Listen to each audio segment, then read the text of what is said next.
Welcome to No Fugazee Podcast. I'm your host, Cooley. We got another amazing episode today. We got 4 lovely ladies on a podcast, and we're talking dating and relationships.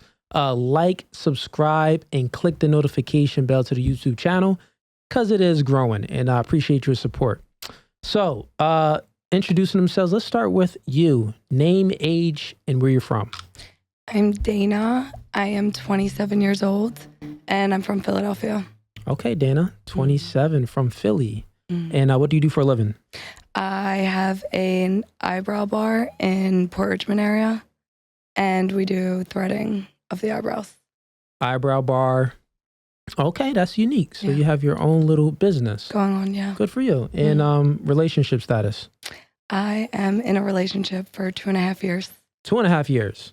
Okay, nice. That's good. Wait, how old did you say you were? 27. 27 is, you plan on getting married or is he going to marry you?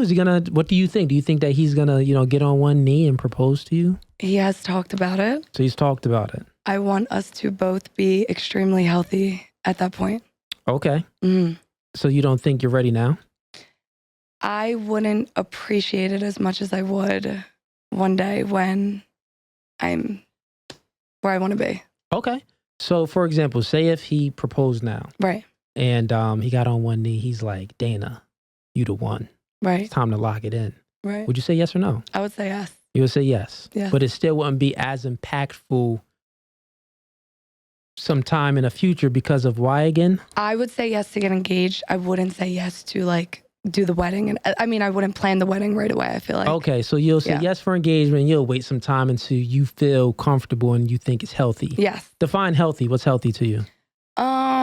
Where our decisions are based upon what's best for the both of us at that given time. Let me help you out real quick. Okay. Just move closer. That's good. Yeah. I want to say, should I repeat it?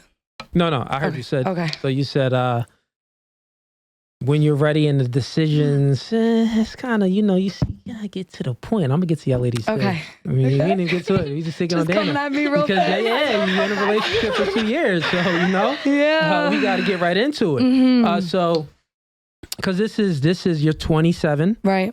And you've been together for 2 years, right? So it's him, or it's like you got to start over, right? You know what I'm saying? So this is a big situation, right? You know what I'm saying? So I'll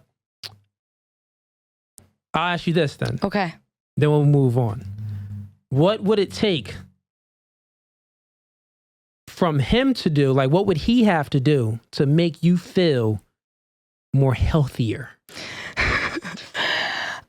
Is it coming? Well, here's it is. Is that healthiness coming upon him, or is it internally with you? I would say that I want him to be more decision-based off of who, make stronger decisions based off of who he is rather than not others around him, but influenced by emotional-based responses or emotional-based opinions. Okay. So stronger with himself. And I feel like I would feel more safe and comfortable that way. Got you. So listen, my man, all she's just saying, lead the relationship. You're not leading, my dude. How old is he? He's 28. 28. Okay, you're a year older. Grow some balls. Hold your nuts and lead this woman. She needs a leader. He's not. That's why, bro. That's all she wants, bro. So that means that be more decisive. Decisive is make a decision. Be congruent. That means that whatever actions, who you are, be who you are. Don't change up. Because girls look for incongruencies. That also means that be masculine. Have a strong frame about yourself. Don't be so emotionally erratic. That's what she's looking for, man. All women want a man to lead them. You got it. You about to fumble the bag. So get it together. Moving right along. Thank you for sharing that, Dana. Of course. Maybe I helped this nigga out a little bit. He agrees. Name, age, and where you're from. I am Savannah. I'm 27. I'm from Philly. Philly. Okay. So what do you do for a living? I'm a business owner. I do full body waxing. Okay. Nice. You ever do body waxing on men? I mean, I just do my baby daddy and, in that area. But other than that, it's like clients, like boyfriends or husbands are like, wax his back. You ever wax did some his like chest. nasty people that you like, I don't really want to wax this. I'm going to charge you extra. No, I feel like my clients got me. They got Like, you? they're cool. Okay. They don't Cool, come cool. on that type of time. That's good. Relationship status? I'm single. Single? Yeah. Wait, how old did you say you were? I'm 27. 27. Single. How long you been single for? Maybe like 3 years. Okay. Mm-hmm. All right, cool. So 24, last relationship. Are you looking for a relationship or are you just kind of having... I'm chilling. You chilling. Yeah. You ain't even worry about it. Mm-mm. Okay. I like making money. Just like making money. Being a mom. Okay. That's all And I you're a got mom. going. Yeah. Okay. Do you want to be married in the future? Honestly, no. I don't think that really defines like a relationship. What about, would you want, I mean, it's 2023, marriage. I'll say this. Would you want a strong commitment from a man in the future? Oh yeah, definitely. Okay. So you but do I don't want think like a marriage strong like commitment. locks us in forever. Gotcha. Like I think we can do it and we don't have to have Don't that have piece to of be paper or, our lives are going to be the same with that piece of paper or For not. sure. So Yeah. So you still are looking for a strong commitment. Do you want more kids or no? no, I'm cool. So no more kids. Okay. I mean, All right. What if the guy that you meet wants a kid? if I'm, like before 30. Okay. All right. So you got a little 3 years to go. All right, cool. A little 3 years to go. Well, I mean, women lose 80% of their eggs at 35 is a high risk pregnancy. 35. Yeah. So Yeah. I mean, like, that's like a new thing. Like, I'm 35, I'm about so 40, many, I'm pregnant. yeah. I they love be my getting life. pregnant. There's a lot Yeah. of fertility Me. help now. Mhm. So having kids older. I know a 52-year-old. Yeah. A Yeah. lot of fertility help now. It's still an exception to the rule. There's data on it. Yeah. But it happens, but it is. And not only that, they have it, but it's a lot of like, pregnancy deficiencies. Like the baby could come out, Down syndrome, lots of other things going on. So if you want to do it before odds. 30.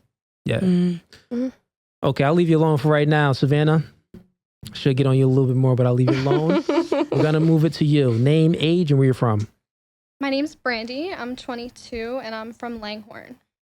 Langhorne. Yeah. Okay, nice. 22. I'm about to be 23. About to be 23. When's your birthday? September 20th. September 20th. Okay, nice.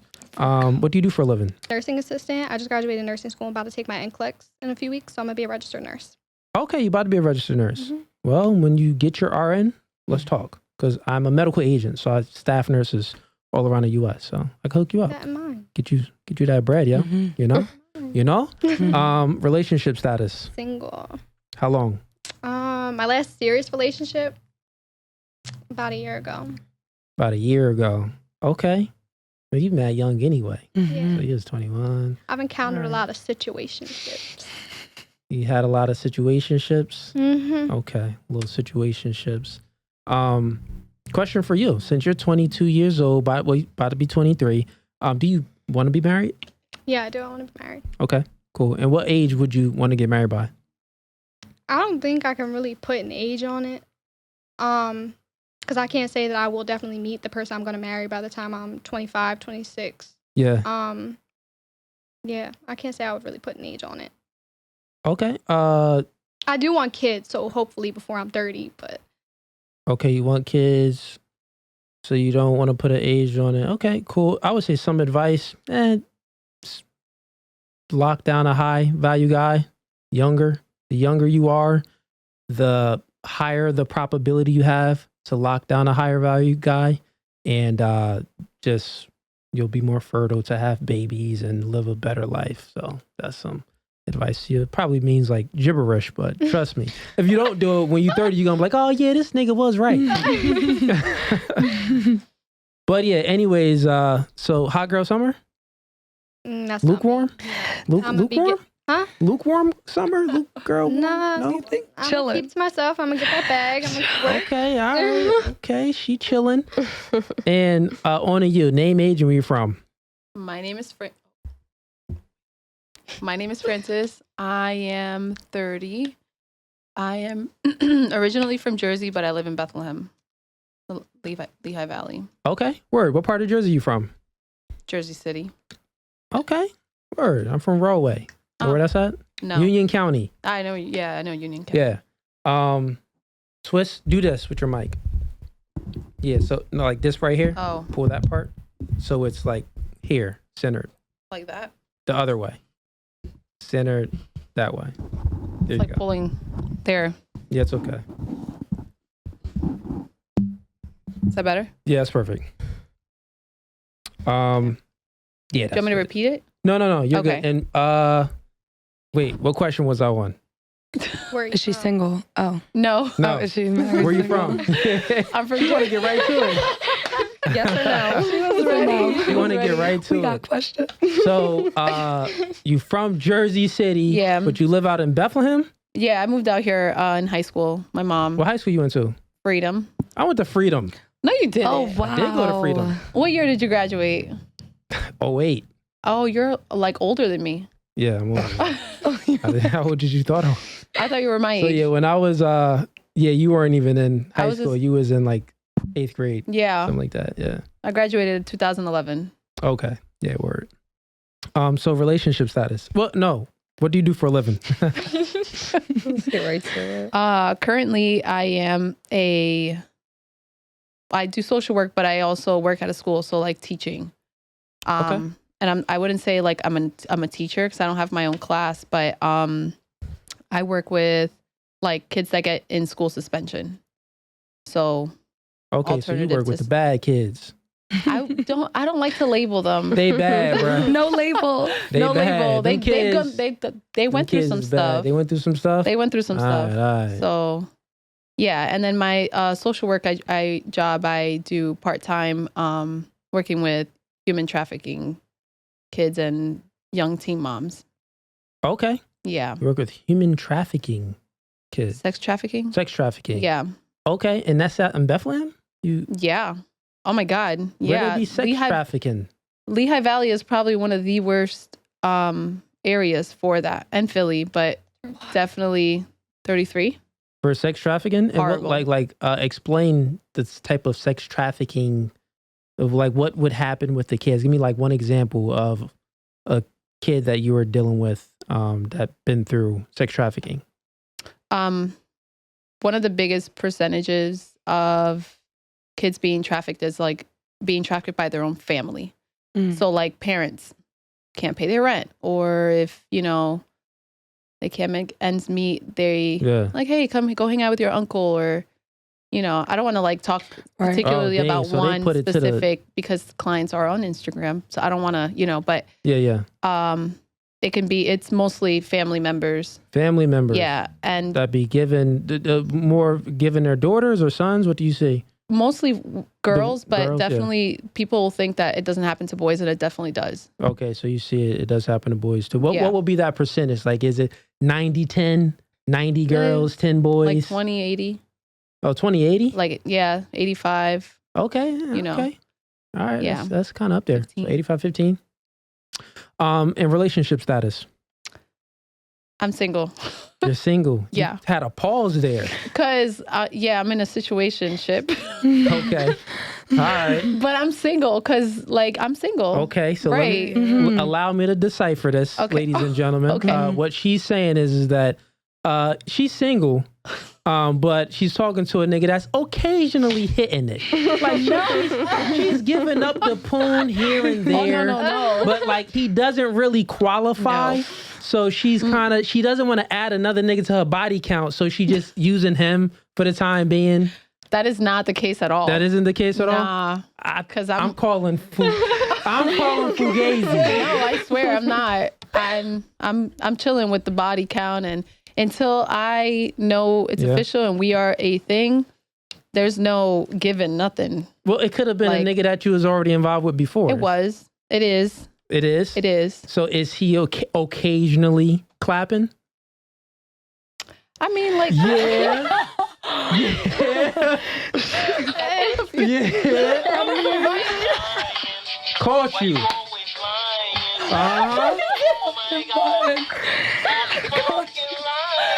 Shorty was lying.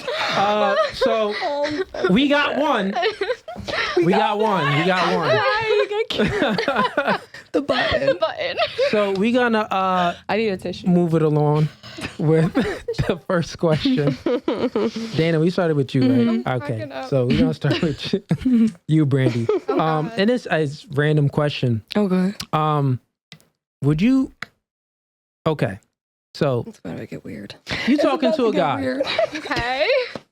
and he messages you. He asks you for your number, and he messages you, but that message comes up green. What are you doing? He got an Android phone. Dipping. Dipping. You're not gonna message him back. Nah, because I like to FaceTime. I'm not about to be video chatting you off of Snapchat. Okay. So you dipping. What's the reason why? Is it just because it's like, Nah, like, truth though, do he seem broke? Like niggas with an Android phone, do they seem broke or something? Or like, what is it? no, truth though, if you have a number, then all right, you're paying your phone bill. She said, if you got a number. You're paying your phone bill. Okay. No, I wouldn't necessarily, like, all jokes aside, I wouldn't necessarily not talk to somebody just because they have an Android. I'm sure you've done it before. I'm going to go with your first answer. The first answer seemed no Fugazi. Let's go with that one. What about you, Francis? If a nigga if a nigga approach you, he gives you, you give him your number, he messages you, and that message comes up green. He got an Android phone. What are you doing? I'm 30, so I really don't care. Oh, dang, she's To like, Okay, so. like we gonna talk. There's Instagram you can FaceTime me through. Okay, But all right. Okay, I'm so chilling. 30, is that still, you're a millennial? Yeah. Okay, all right, ladies and gents, she's a millennial, so that's why she's messaging back. What about going with you, Savannah? What would you do? I'd be like, is this your real number or is this the trap? So you think you got the trap phone? Which one is it? Okay. Either or, I'm gonna be a little, Sketch. yeah. Because if you text me off that, I'm like, okay, you got the Android. That text now number. You Okay, texting me or off the text trap, now who you hiding me number. from? Why Who you you texting me off hiding the me? green number? So is it a red flag you're saying? Yeah, because I'm gonna be like, what's up? Okay, what Which about to number you you texting ladies? me from? Francis, is it a red flag or no? Green is just No. whatever for you. I have a friend who has an Android and he loves his Android. He always Yeah, tries but to- like it's your friend. I'm talking about like a nigga that's trying to like take you out. it's the same thing. Same They thing? can text me the same thing on an Apple phone. Then Okay. I don't see the difference. I don't know. Other Brandi? than FaceTime. To elaborate on what I Yeah. said, I'm going to agree with her. You could be Yeah. texting me off of a text now number, off of a free app. I think Okay. it's sketchy. You don't know. And then those are the guys that have like side pieces or whatever. It's always an Yeah. extra phone or something. Yeah. Okay, so it seems like who you hiding me from? Yeah. Okay, all right, makes sense. Yeah. What about you, Dana? I never even talked to nobody without an iPhone, so I'm not even thinking wow. like I don't know. Some people do like Androids because of the they say the camera's better. But I don't know. it Now the is iPhone. True. Android cameras are better. I've heard. But what Right. happens is when you upload a picture from an Android device, like to Instagram and Facebook, Pixelated. it fuzzy. distorts the picture, Mhm. right? It's because Apple and Facebook has an agreement together where the data just comes through more cleaner. Right. If that makes sense. Right. So yeah, Android is a superior device. But I mean, I got an iPhone. Yeah. iPhone gang. iPhone is universal. Yeah. So it's safe to say that a nigga with an Android is a red flag. We would look into it. Yeah. We would Besides look you, into it. if you're talking to an Questionable. old chick, it's fellas. I If you're talking understand. to an old head, it's not a red flag. It's a green flag. Oh, no. You'll be alright. Wow. I'm That's just messing with You don't want to know what she's doing. So before we get on, any questions? Anyone? No questions? No. Mm-mm. Okay. So we're gonna get into a little exercise here. Ladies. I asked the ladies to, before we started, to go in their Instagram messages or Facebook messages, go into their DMs, their inbox, and bring up the most simp message that they have. So they're gonna read off a few. And we're gonna, get their takes of what they think about a nigga thirsting over them and about a dude simping over them. So y'all could see, the males could see to stop simping, and you could just get their reactions. They're not gonna disclose any names or any information about the guys that messaged them. They're just going to read the simpish, thirsty message. Starting with, actually, who wants to go first? I'll go first. Brandi. Yeah, take it over. All right. Brandi, how many messages? You got 2 of them? I could recall of 2, yeah. Okay, yeah, let me get the first one. Okay, so I had a guy say to me, girl, you're a nurse. I need mouth to mouth. Come resuscitate me. That's a Oh, lot. That's a lot. homie, we're thirsting. Come resuscitate? I have to say, like, as a healthcare professional, that's like the most that guys will say. Like, if, yeah. You get that a lot? Yeah, like, come resuscitate me. Come jumpstart my heart. Like, crazy stuff. Yeah. mouth That's to a mouth. cute one. No, it's not cute. She 30, everything's cute. It's cute, whatever they do, you know. My time's running out, so, you know. That's fucked up. I'm just joking with you. So, so that message that you got, Immediately, no. it's immediately. So why is it a no? Like what? Because the guys need to know. Okay, so I feel like working in like healthcare, I feel like we're hypersexualized a lot. Well. We are. As I women mean- and nurses, we're hypersexualized. I mean, Even male nurses. Nurses, maybe. It was like the #1 Halloween costume when we were little. Hypersexualized. So my ahead, thing yeah. is come up with something new. Yeah. The Okay. amount of times I've Mhm. heard that, just come up with something new. Like the original. Okay, so the amount of times you heard it, I would Come up with literally something new. read that and swipe out. Like you're not even getting a got you. So hearted fellas, you message. hear that? Something. You know, come up with something new. Stop being so simpish. Read your next one. So this man gave me the number to a chiropractor office near me, and he said, "You're going to need this after I break your back." Oh, That's such a good one. That is a good one. yo, homie was not playing. That's funny. Explain more. Like, what was your take on it? No.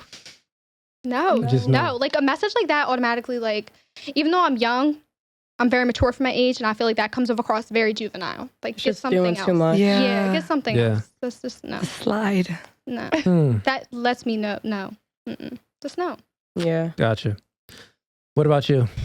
Ooh. What's the most thirstiest, simpest message that you've received in your DMs, Facebook, etc.? All right, I have 2. Okay. I'll read my first one. Hey, beautiful. You look so gorgeous, sweet, and beautiful lady. I'm interested in having you as my sugar baby. I'll be paying you $6,000 weekly allowance. I love you, and I know your friend Tiara. Hit me up. I mean, So they mentioned like one of my friends, Damn. and I was like, oh, so you took that 6,000? no, absolutely not. That's definitely like, that's fake. He probably wanted, to smell your armpits or something. You could have like satisfied him in other ways than giving up the box. He willing to pay 6,000. Yeah, no, I'm good. That's not wild. money So a hungry. dude literally offers you 6,000. Yeah, Okay. I was good. And this is And what I was like, real quick on that. Oh. So when you receive a message like that, what does it make you think and feel? Like, what's your natural reaction? well, because I know it's fake. I mean, if I knew, like looking at the page and stuff, you can tell if it's like fake or real, So depending on that the followers. one you knew was like a fake page. Yeah, that's like a fake page. So I'm Okay. just like, all right, whatever. What if it was like a real person with like 5,000 followers, average looking guy? I still would I'd probably entertain it for like just to to converse Conversation, and okay. and like See where it's haha. going. Yeah, but then I'm good. Cause like $6,000 ain't free. That's not free Yeah, money. That Ain't nothing money. free in He gonna want America. something. Ain't nothing free in America. That's for sure. Yeah. No. Okay, what's your next DM? Okay, this one's, let's see. So I'm just reading what he wrote, right? Yeah, what the guy wrote. Okay. What are you doing? You're trying to cash in your token? And then I wrote something, and then this person wrote, never mind, it's something nasty. And I had to ask my friend what that meant, and they were like, I don't know what that means. Explain. I don't know what it means either. Token What's is your friend pussy. say? They said he was trying to be Wait, like, Dana said, what is it, Dana? Token is pussy. Yeah, he's trying to Mike, tap be sharp that, with girl. it. Mhm. That's what that is. yeah, I just think that's really cocky. Like, okay, Cash you think you in got your it? Like, token. yeah, you're cocky. That's Mm. disrespectful. Yeah, it Was is. this a real guy? Oh yeah, Okay, so this is a Mhm. real guy. a Okay. guy. Let's stop here. Your first message, was the guy black or what was his race? That all the guys that hit me up are black. Dang, niggas is, come on, fellas. Come on. You gotta do better than that, fellas. Black or Spanish usually, but Black or those two guys were Spanish? black. Yeah. Okay. First message, Puerto Rican. Puerto Rican. Second one was Puerto Rican and black. Okay, the second one was mixed. All right. So that second message, right? It seems like you conversed back with him a little bit. How did it, like, were you repulsed by it? Because he was coming on too strong? What was it? How did it make you feel or think? So it wasn't the first message that this person had texted me. So he been at it for years? Not years, a few months. And okay. I kind of already put a stop. I'm like, hey, this ain't going nowhere. So I think for the person to keep trying after there's already like a wall, not responding. You text back and it's like a week later you get a response. Like, come on, that's a red flag. Like I would have left that alone. Yeah. But it's the consistency for me, so okay.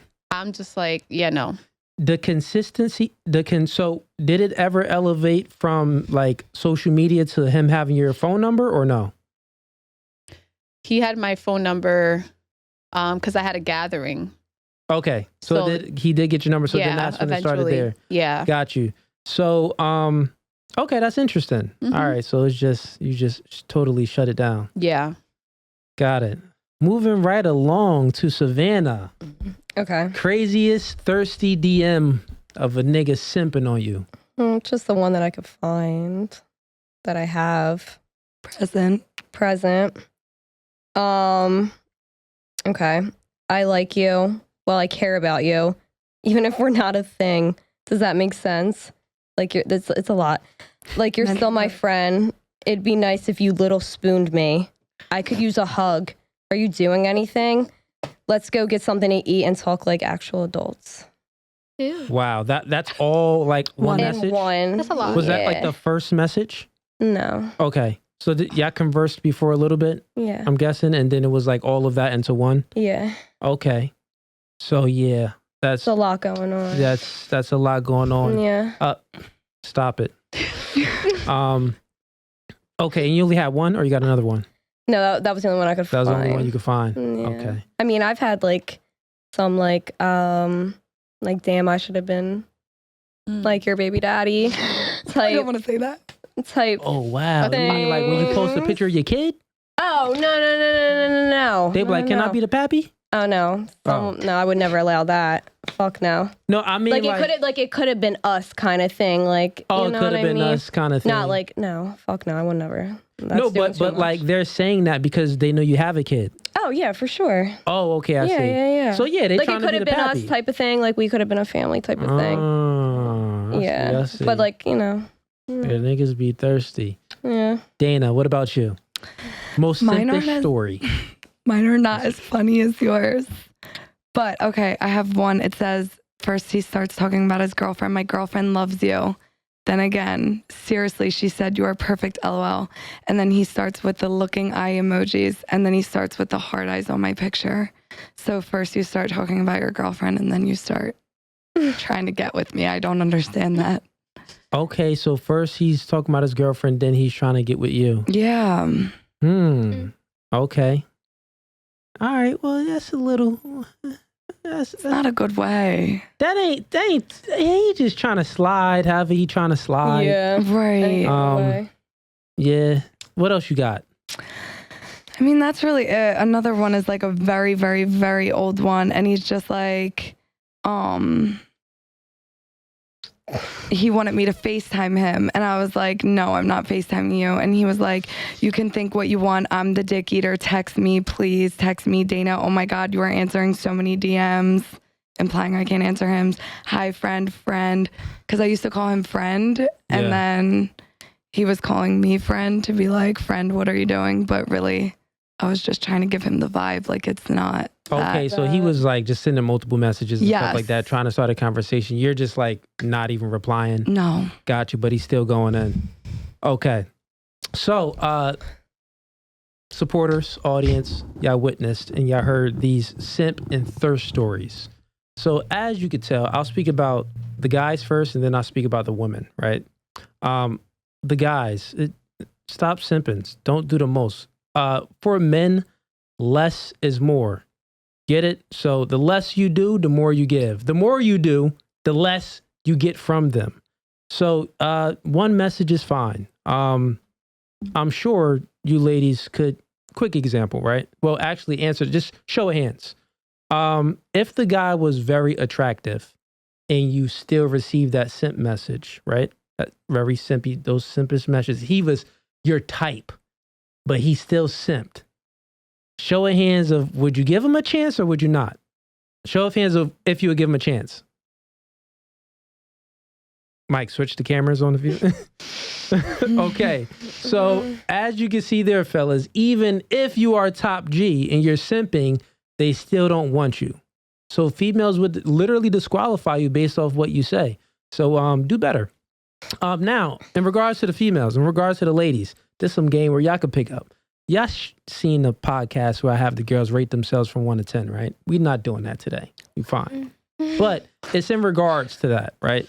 So the reason why most females, and I'm speaking in the camera, y'all fine. The reason why most females, think that they are 8s, 9s, and 10s is because niggas like y'all simping, right? Stop simping and they will stop having this high self-esteem about themselves that's very unrealistic. You know what I'm saying? The more simping you do, the more on the high horse she will be. And it messes it up for average guys. You know what I mean? Because I'm sure, an average guy, think about back in the day, in the 50s, right? It wasn't no social media. So niggas really couldn't simp. Like, to simp, you had to approach. Mm-hmm. Like, you had to find her multiple times. You didn't have GPS. Writing letters. You have nothing. Like, you had to either write a letter. Letters. You had to pull up at her job a few times. Carrier so if you were going to simp back in the day, it was like still in a more, like in a better manner. You know what I'm saying? So it didn't seem so simpish. It wasn't as easy. You had to put the work in. And it wasn't as easy. And you had to put the work in, so they actually appreciate it a little bit more, right? So, but now it's different because the sexual marketplace is globalized. So that means that Brandi, she'll get niggas in her town that's DMing her, and she'll get niggas around the world that's DMing her, that's simping over her. So her ego and self-esteem is going to be here. Yeah, she could think she's, however, she wants to think of herself. And all of you ladies, I'm using you for an example. Okay. Yeah. A woman can think whatever they want of themselves, but because we all should value ourselves and think highly of ourselves, right? Yeah. But the problem happens is when it gets unrealistic. When you see a girl that's 400 pounds, she's talking about she's a 9. It's just, come on. Like, all right. The reason why she thinks that is because she got a whole lot of niggas in her DMs. But I'll land my plane there. Any input on that, ladies? Yeah, go ahead, Brandi. Okay, so like, it's so easy for a guy to just send those messages to 10 girls. So what about that's going to inflate my ego? Because you could be saying the same thing to me that you're saying to 10 other girls. That's how I look at it. Well, yeah. So it really doesn't do anything for me. It does indirectly, right? So I'll give an example. Well, I'll just speak facts. Like, I'm a fairly attractive guy, right? I don't receive that at all. Maybe. Here and there, maybe. Let me not say never. I'm an exception to the rule. I may get a couple of them, right? But it isn't like what y'all get. But most men aren't me. Most men aren't 6'4". Most men just aren't me, right? So the average guy, they don't like. Even me, I don't even receive compliments like throughout the day, throughout the month. I receive no compliments when I go to Walmart like y'all do. I receive no compliments when I go to the gas station. I don't get that, right? And I still live my life and I'm fine. That's just the man's life, right? But women, you have the luxury and the privilege of always being complimented, which is good. That's a good thing. You should be complimented. I'm not saying that you shouldn't be, right? But the problem is with the simps when they do too much, because then it gives the woman an overinflated of ego. And you could have a girl that's really like a 2 thinking she's really up here. But what happens is she's a 2, but she's thinking she's a 10. So she's disqualifying guys that she should actually be dating. But those other guys that she's getting attention from only want to hit. So then when she gets to 30, she disqualified all the niggas that would really take her serious. But the niggas that just wanted to smash, they're not taking her serious. So she's 30 or 35, 40 now. and she can't get no serious relationship from a man. And then she's talking about, oh, all men are crap. Well, all men aren't crap. You just disqualified all the other niggas that really would take you seriously. Make sense? Mm-hmm. So, yeah. Any pointers on that? I've saw that before, yeah. Yeah, I've heard of that. Pretty wild. Well, so if they're 400 pounds, why can't they be a 9? Ooh. That's what I thought. Yeah. Not for nothing. A lot of the bigger There's some girls chubby are lovers out there. their face card. Chubby lovers. Don't Lizzo. decline. That's a good question. Why do you think that they can't be a 9? Well, do you think that they can be a 9? Yeah, why not? Mm-hmm. Just because you 400 pounds, I don't got nothing to do with your face card. Would you say a 9 is 1 point away from being perfect? Nobody's perfect. Okay, so But just a 9 because is they're a point 400 away. pounds don't discredit nothing. Mm-hmm. Who rates the woman's beauty, the man or the woman in society? I mean, we get off how we feel about ourselves. Yeah. So you giving what you putting out. So if I feel like I'm a 9, you're gonna feel me like I'm a 9. Mm. You know what I mean? Like, I think So- I'm this. In my pictures, am I this? You're gonna feel me as this. You're gonna feel it. And then Okay. you're gonna reciprocate that. So you know I what I could- mean? Like I don't could know. feel that I'm a billionaire. You gonna Facts. reciprocate that? Facts, And think bitches that might I'm a really think you billionaire? a billionaire. I don't think you're gonna think I'm a billionaire when I pull up in the Honda Civic. Well, then When that's I on pull you. up in the Honda There's Civic, billionaires in and I'm Honda like, Civic. baby, I'm a billionaire. And I want this aura of me thinking I'm a billionaire. I Well, want that's that different. to, That's actually object. That's money. That's Yeah. object. How I feel about myself and my confidence. Yeah. That's coming from me. That's not coming from you know what I okay. mean? I really feel like So- there's Go ahead. somebody for everybody. I feel like this Yeah. guy might like this type of girl. This guy might like this type of girl. So there's somebody for everybody. And I feel like social media really like kind of makes it seem like it always switches. Oh, it's the girl, the skinny girls. Oh, it's the girls with the fat asses. It changes all the time depending upon social media. But guys are still gonna like what they're gonna like. So I feel like there's somebody for everybody. What you got? You got something, Francis? Oh, I just saw a spider on her head. On her Spider where? It crawled off. It crawled off her You said ankle. head? It was on her ankle. It was on her. It was underneath the couch. I'm sorry. Is it still there? No, it went away. I was trying not to talk. We could kill it. I'll kill it. I'll kill the spider. I'll save I'm like, how did you know? I killed it. It's good. Oh killed my it? gosh. Okay. I Was it saved, big? I saved all of you. I was lives. about to be like, I am terrified. Oh, I think we were talking about a woman that's 400 pounds, right? yeah. Right. All right, Right. cool. Yeah. Let's keep going. So, I think you brought it up. You said that a woman that's 400 pounds, why can't she be a 9? So, question for you, right? Mm. The woman that's so. Do you think that, like, truthfully, Mm-hmm. we went through the how you feel, right? So, we all could feel, and I gave the example. I could feel like I'm a billionaire, but I'm really not a billionaire. Right. And then you said, well, that's not the same as like beauty, Right. right? But my argument is that it is the same as beauty. It's the same as anything, right? Because it's based off feelings. So feelings aren't necessarily, you can't calculate feelings, right? It's the only thing that we can't calculate. Feelings is what we have internally and it's good for us. You know what I'm saying? Feelings is good for us. But for the world doesn't owe us understanding. So no one really cares about your feelings besides your mom, your dad, and your loved ones and people that you have good interaction with, friends and stuff like that. Other than that, no one cares about no one's feelings. So there's something that's called the sexual dating marketplace, right? So everyone is in competition with everyone, even if we don't know it, right? Besides you, all three of you ladies are in competition with one another. You know what I'm saying? You may not think it, but in actuality, you are. If Top G walks in, a handsome guy, and all three of y'all attracted to him, well, a competition. Because it's like, okay, who is he going to choose? You get what I'm saying? Or he can even be a guy on social media. Let's say the simp, or not even a simp, a good looking guy hopped in all of you ladies' DMs, right? And okay, well, competition. None of you ladies don't even know each other. But it could be competition on who could lock down this very attractive guy. Can I add something to that? Sure.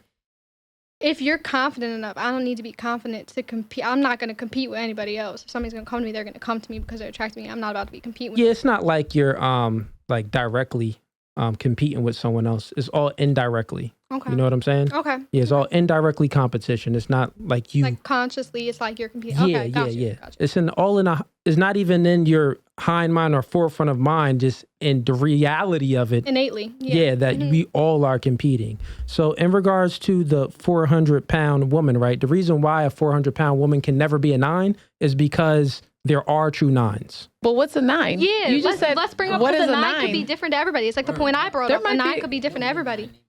There might be a guy that likes the lumps and the humps. Like, you don't know that. They don't want to be Different. smashing bones. They want to smash some They want stuff. to smash some cushions. Some cushion. Like Tammy from my 6, what's Tammy? Oh, 1,000 Big pounds. Tammy? Yeah. 1,000-pound sister. That's her favorite show. I That's love why Oh, she's that's saying why you said it. I love that There it goes. holding The it truth down comes for out. them. Yeah. The truth comes out. So you are sticking up for the beast because the wildebeest out there. That's Oh, just God. disrespectful.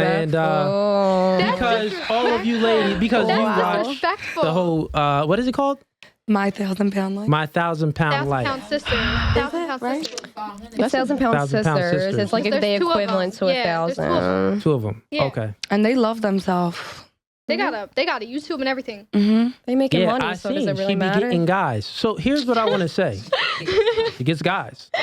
So here's what I wanted to say about the whole a 400-pound woman can't be a 9, right? Because we got 2 things we go off of. We have feelings and then it's reality. Feelings is only your reality in your head, but then there's actually reality out there in the world.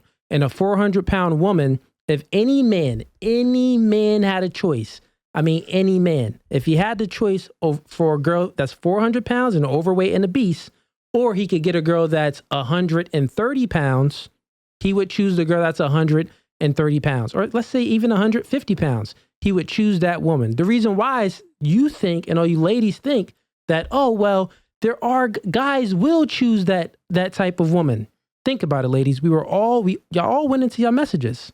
There's simps out there. These niggas, the same nigga that's saying stuff to her, if the guy has that simpish mindset, those are the same guys that's going to say stuff to you, and the same nigga that's going to say something to a 400-pound chick. If that makes sense, right? Mm-hmm. So those are lower value guys that most women don't even want anyway. So those guys will take anything because they don't have options. When a man has options, he will never choose a girl that's 400 pounds. A man without any options, he will choose a girl that's 400 pounds because men have testosterone and niggas want to bust a nut. Niggas don't want to beat But off that's the rest not of their even life. true They though, want a nut. because Go this ahead. could be somebody they've been with forever, yeah. and Yeah. it just so happened. There's plenty of relationships like, damn, like we gained this much weight, we gained no matter what, I've been rocking with you. The fuck, like, you I know what love I that. mean? 'Cause they know what, them you're, when they were you're that 200 before. pounds now. Okay, I loved you when you was 130. Yeah, that's So what does that different. mean? Yeah. I agree. You know, you was my only option, my only choice. Okay, and I picked you, and now you're this. I'm rocking with it. So that don't just because you say they're 400 pounds, they might not have been 400 pounds a year ago when I met you. Right. Especially when But like that's different. true. That's still, you're moving the goalpost from, I'm talking about in the beginning Hitting stages of when you actually are meeting someone. But that's 'Cause- also like, okay, so I'm 400 Sure. pound man, and these are my no. Like, what does that mean? Like that I weigh this much, okay, but Yeah. I love her regardless. No matter what, I feel like you're automatically going to be attracted to somebody that can understand you in a certain way. Okay, like I'm this, well, you're this too. Like, Do you think men know are what I visual mean? Like- creatures or no? what is it? Do you think men are visual creatures? mm-mm. Visual? Yeah, visual creatures. You're saying no. You No. don't think men Like are visual attracted It's creatures? all based about off sight? imagination with men. All about imagination with men. Okay, so If um, you keep yourself how do I say this? Okay, so it's like, yeah, I got older brothers, so I've always been told. All right, so if you go on a date, right? yeah. You could wear something like sexy but classy. Keep it all to the imagination because that's gonna make that man want you more. It's all about imagination. You gotta Okay. make his mind wander. You gotta let it build up. All right, so ladies, come on, let's live in reality. All of you ladies just read sent messages, and these are guys that you've never met in person, I don't think, and they just going off of what you look like. So guys are visual creatures. That's the facts, right? That's the facts. We are visual creatures. Looking at a female, we could get an erection.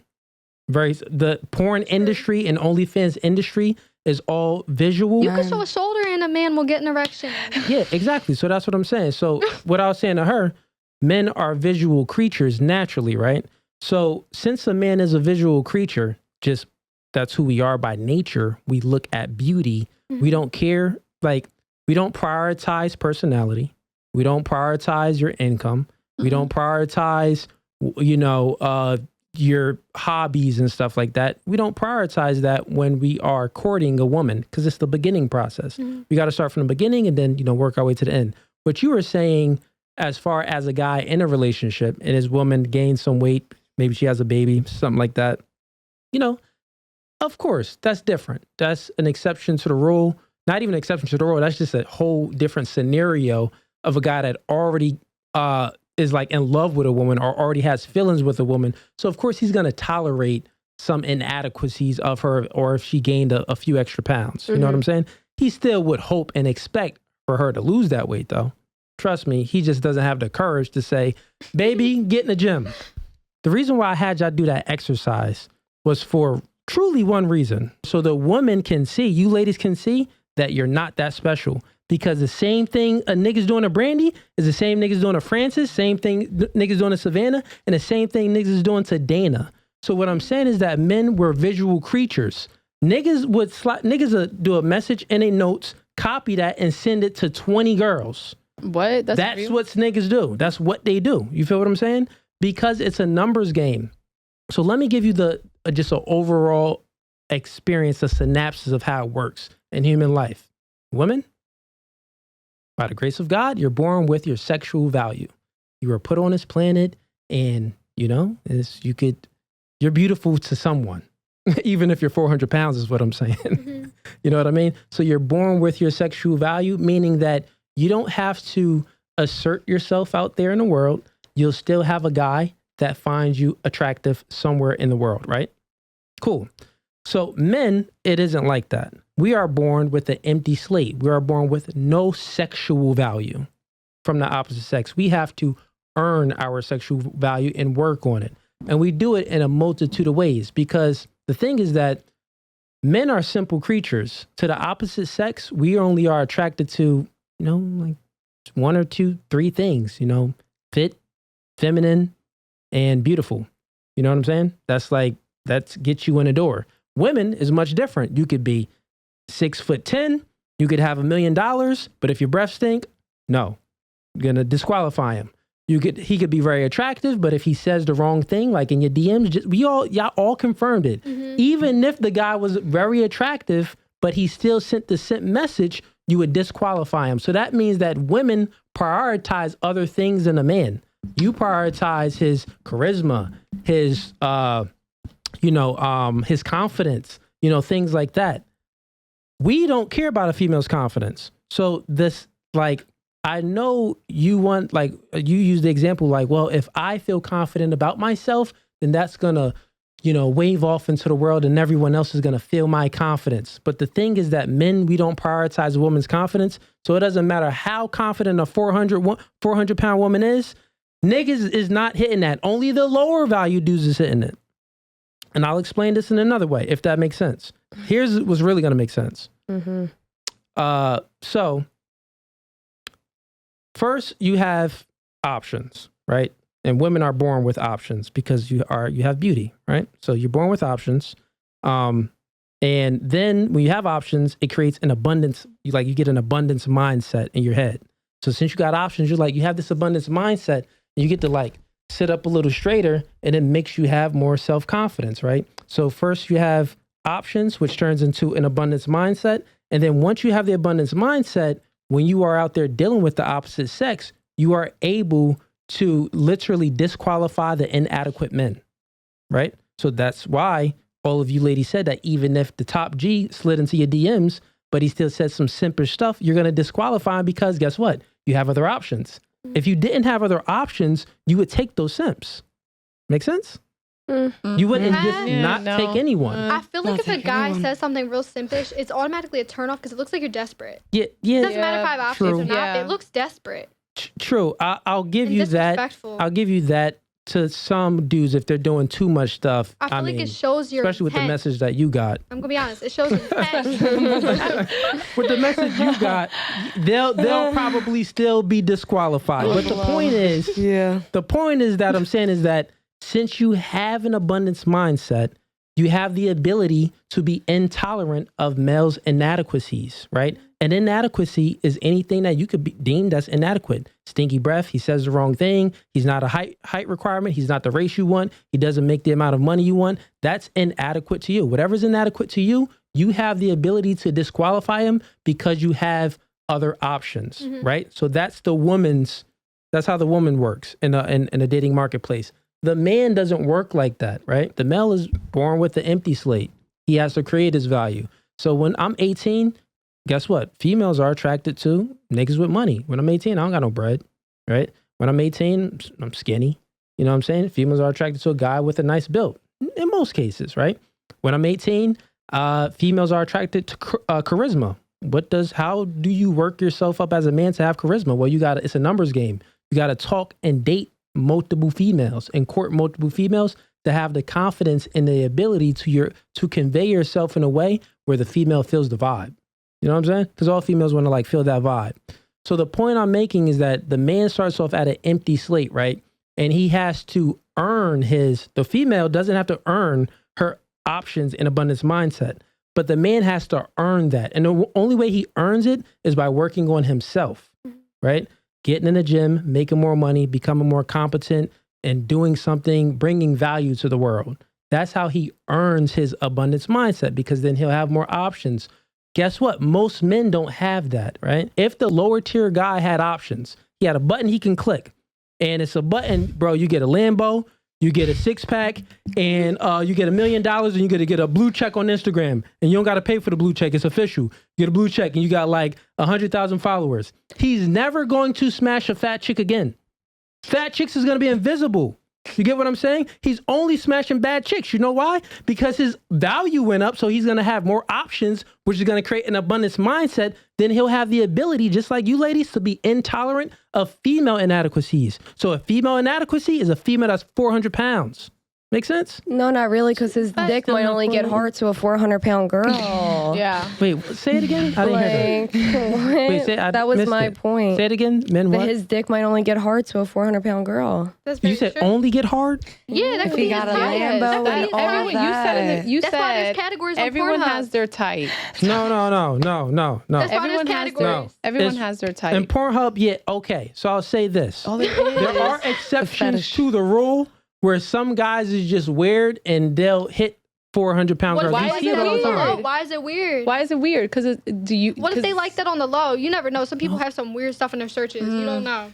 You don't know. Midget stuff. You might Yeah, not like Bridget the midget, 400-pound you don't women, know. but there's men out there that's their type, and that's what Ladies. they were born like that, liking that. It's Whether the there's percentage of those.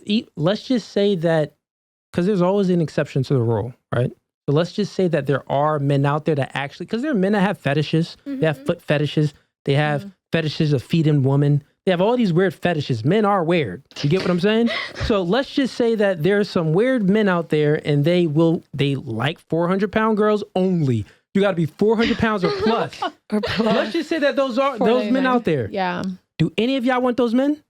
No. Do any of y'all want y'all daughters wanting those men?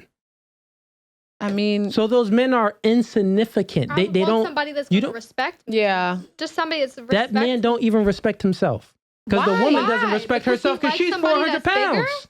But That doesn't mean nothing. Wait, you mean to tell me that because Oh you brought my it up, Just because he God. likes somebody that's bigger, that's Savannah?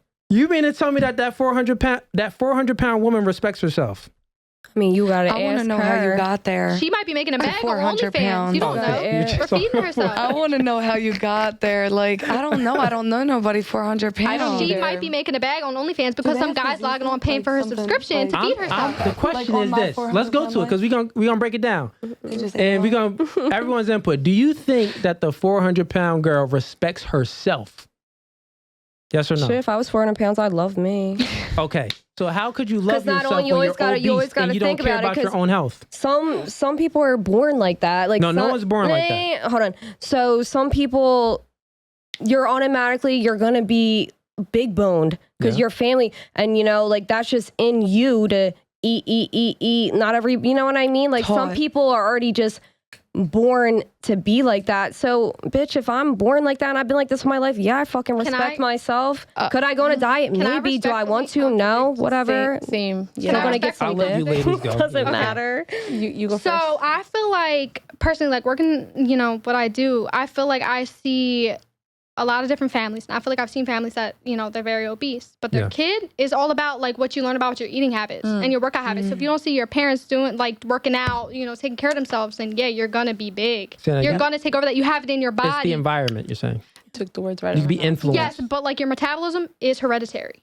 So like if your family doesn't have a high metabolism, then yeah, you might have to work out a little bit to get yourself where you want to be. So how does one control their metabolism? You can't control your metabolism, but that's where working out comes into play and counting your carbs and all that. Okay, cool. Yeah, so that's one thing. There you go. Now we going. So that's one thing you could working out. But I don't counting think your that carbs. just because somebody's 400 pounds doesn't mean they don't love themselves and somebody's going to love them. Oh, okay. Well, what do you think? Because you had something. Yeah, no, input. I piggybacked off of what she said. I do think that how you raise your kids and the environment and how your kids are growing up, like, I had an example really quick. I was at the park and there was a mom, and I was at the park too with my daughter, and my daughter was thirsty. I had water ready to go.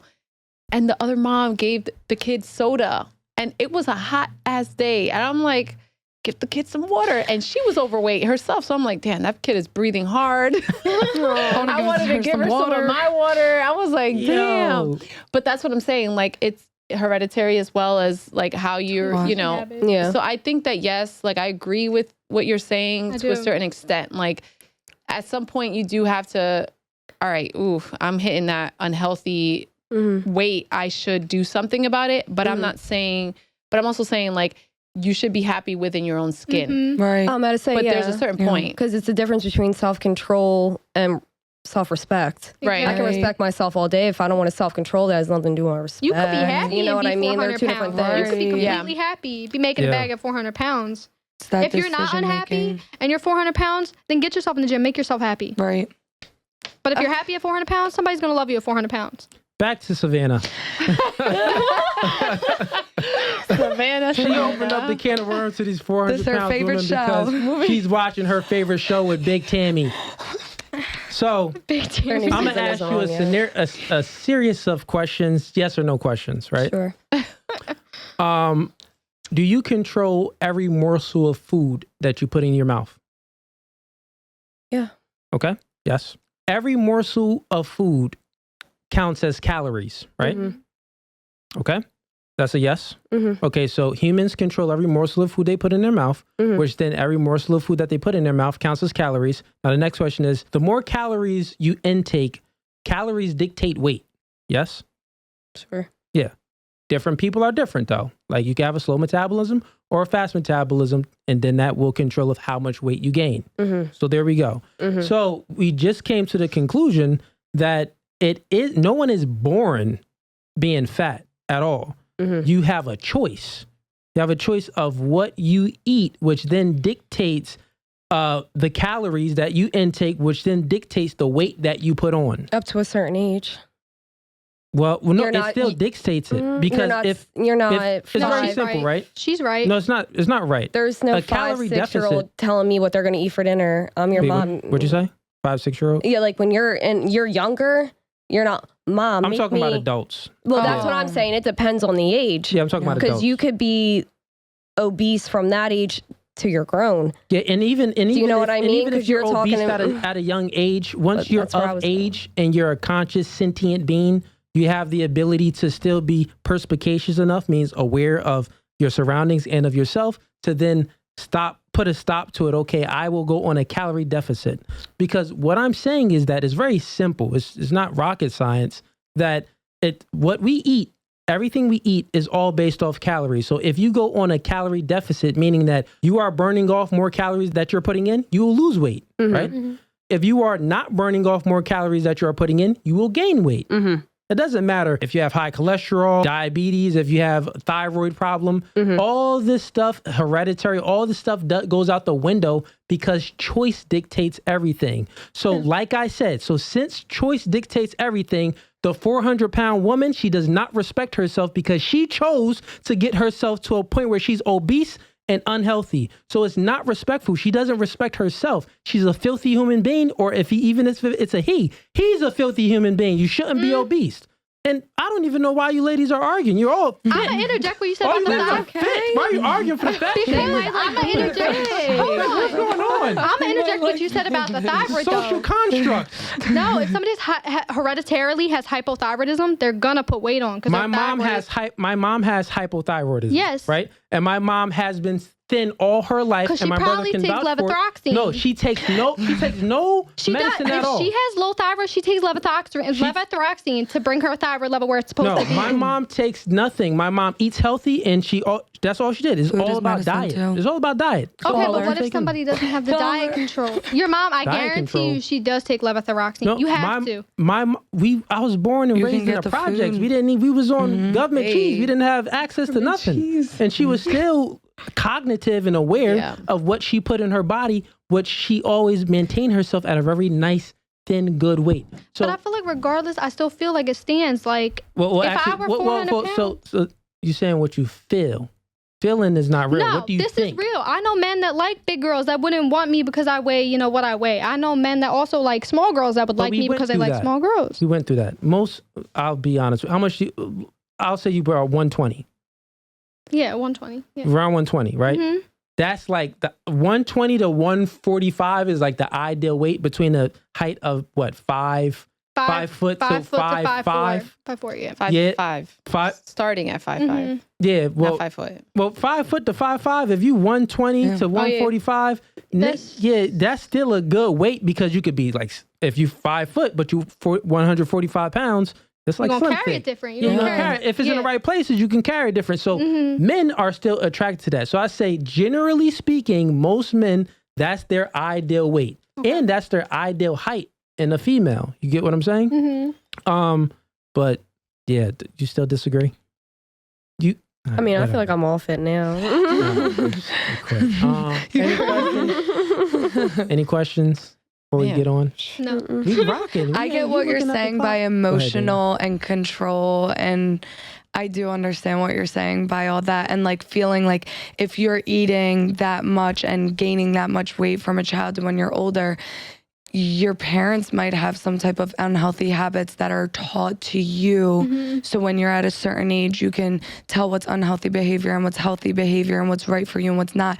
But I can see how hard it is to break It's very unhealthy simple. behaviors. I can use my own life. All my brothers drink and smoke. I've never drank and smoked. Right. I was born in the hood.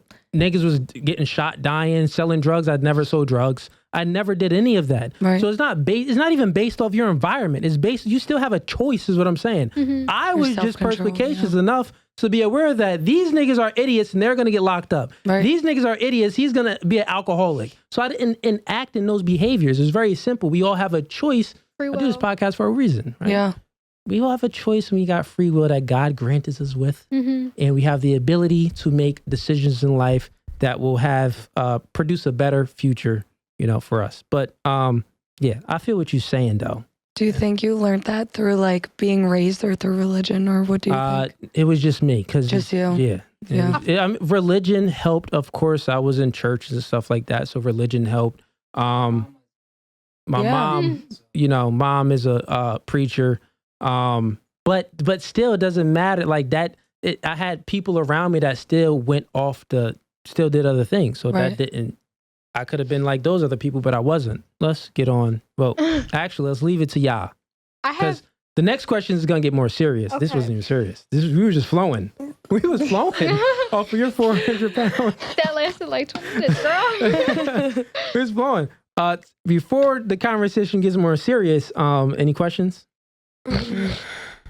Okay. So, first question, starting with, I'll start with you. Me. Okay. Oh, Franny. So, do you think toxic masculinity is more likely to come from an alpha male or a beta male? I'm not going to lie. I don't know what a beta male is. Okay. Speak on it. Pull this up a little bit. Oh, Grab it. Yeah, there. And then, yep, right there. there. Do you want me to repeat? Tap this down so it's on there. There you go. Yeah, repeat that. I'm sorry. Okay. Don't know what a beta male is. So I would need like an explanation. Okay. Do you know what an alpha male is? Yeah. Okay, it's the opposite. Oh, duh. Okay. Can you repeat the question? Yeah. So the question is, do you think toxic masculinity is more likely to come from an alpha male or a beta male? I don't know if this is correct, but I'm going to go with like beta male. Okay. And why? Because they're like all up in themselves. Like they're all full of themselves. I feel like that's the best answer I have right now. Okay, cool. We'll come back to you. Yeah, we'll come back. What about you, Brandi? I'm going to completely agree with her. I feel like beta males feel the need to assert themselves more. So they're going to try to have a bigger ego. When in reality, and behind the scenes, they're nothing like that. They're just putting a front on. Okay. Brandi's spitting. Because alpha males don't have to assert themselves. They're just naturally assertive. It's like confidence. Okay. What about you, Savannah? Ask it one more time for me. Yeah. Do you think toxic masculinity is more likely to come from an alpha male or a beta male? Probably an alpha. Why? Just because it's that ego. And sometimes with ego comes toxicness, I would say, my opinion. Because you already think people see you a certain way and want you to feel you a certain way. And I don't know. I just feel like me personally and alpha men that I dealt with, it was some toxic masculinity. Do you think, so you said some good things there. Do you think that you put ego and toxicness together? Good job. Fair to say that. Okay. So a male's ego has to be earned. So my question for you is that you agree with that? For sure. Ego has to be earned. For sure.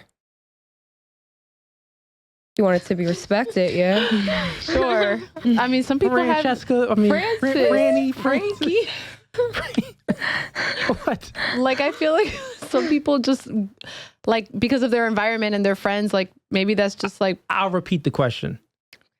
Oh, I get... Not the question, the statement. The statement. For an ego to be authentic, an authentic ego, do you think that has to be earned? Yes. Okay, cool. So do you think the beta male would have the capability of earning his ego? Or would you think that alpha male is more capable of earning his ego? The alpha male. He's the alpha for a reason. Got you. So since the alpha male earned his ego, then it can't be toxic because it was earned. Usually when something that's unearned and they just have an ego because of, I feel like I'm a 9, I feel like I'm a billionaire, but they haven't earned it, then that becomes toxic. Do you agree with that statement? No? Or a little bit? Or what's your input on that? I don't know. Like I said, I've dealt with some alphas, and I feel like when you get to that certain point, it's more of a control thing. Control is toxic. Okay, you view as control as toxic. What type of control? Ego equals some type of control. Okay. Which equals toxic. Okay, so ego equals control, and then control equals toxic. So that's your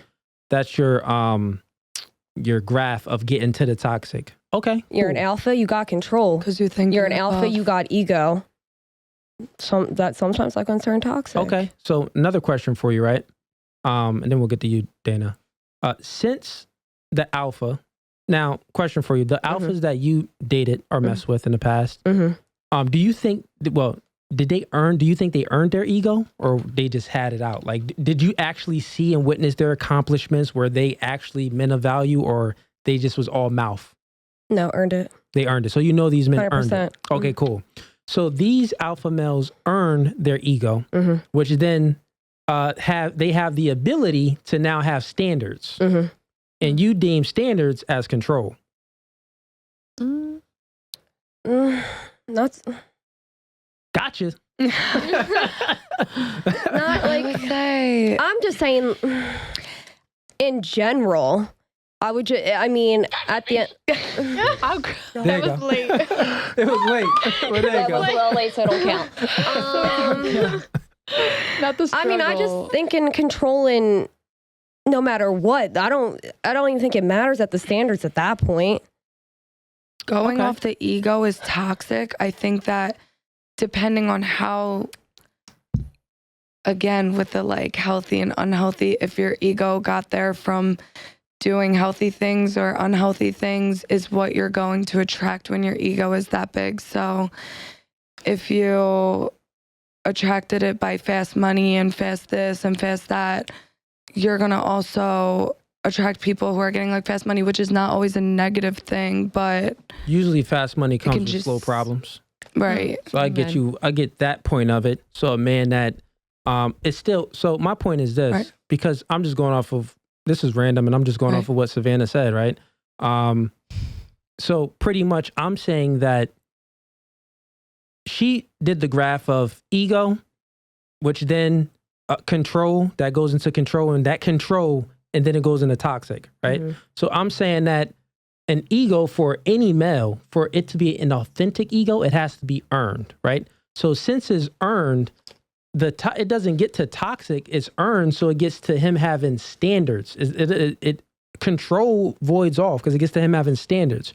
Remember when I said that men are born without any value, sexual value? We all have value, but men are born without any sexual value, and they have to work themselves up to have value, to have an abundance mindset. You know, he has standards. Like, yeah, you going to the club? I don't want that.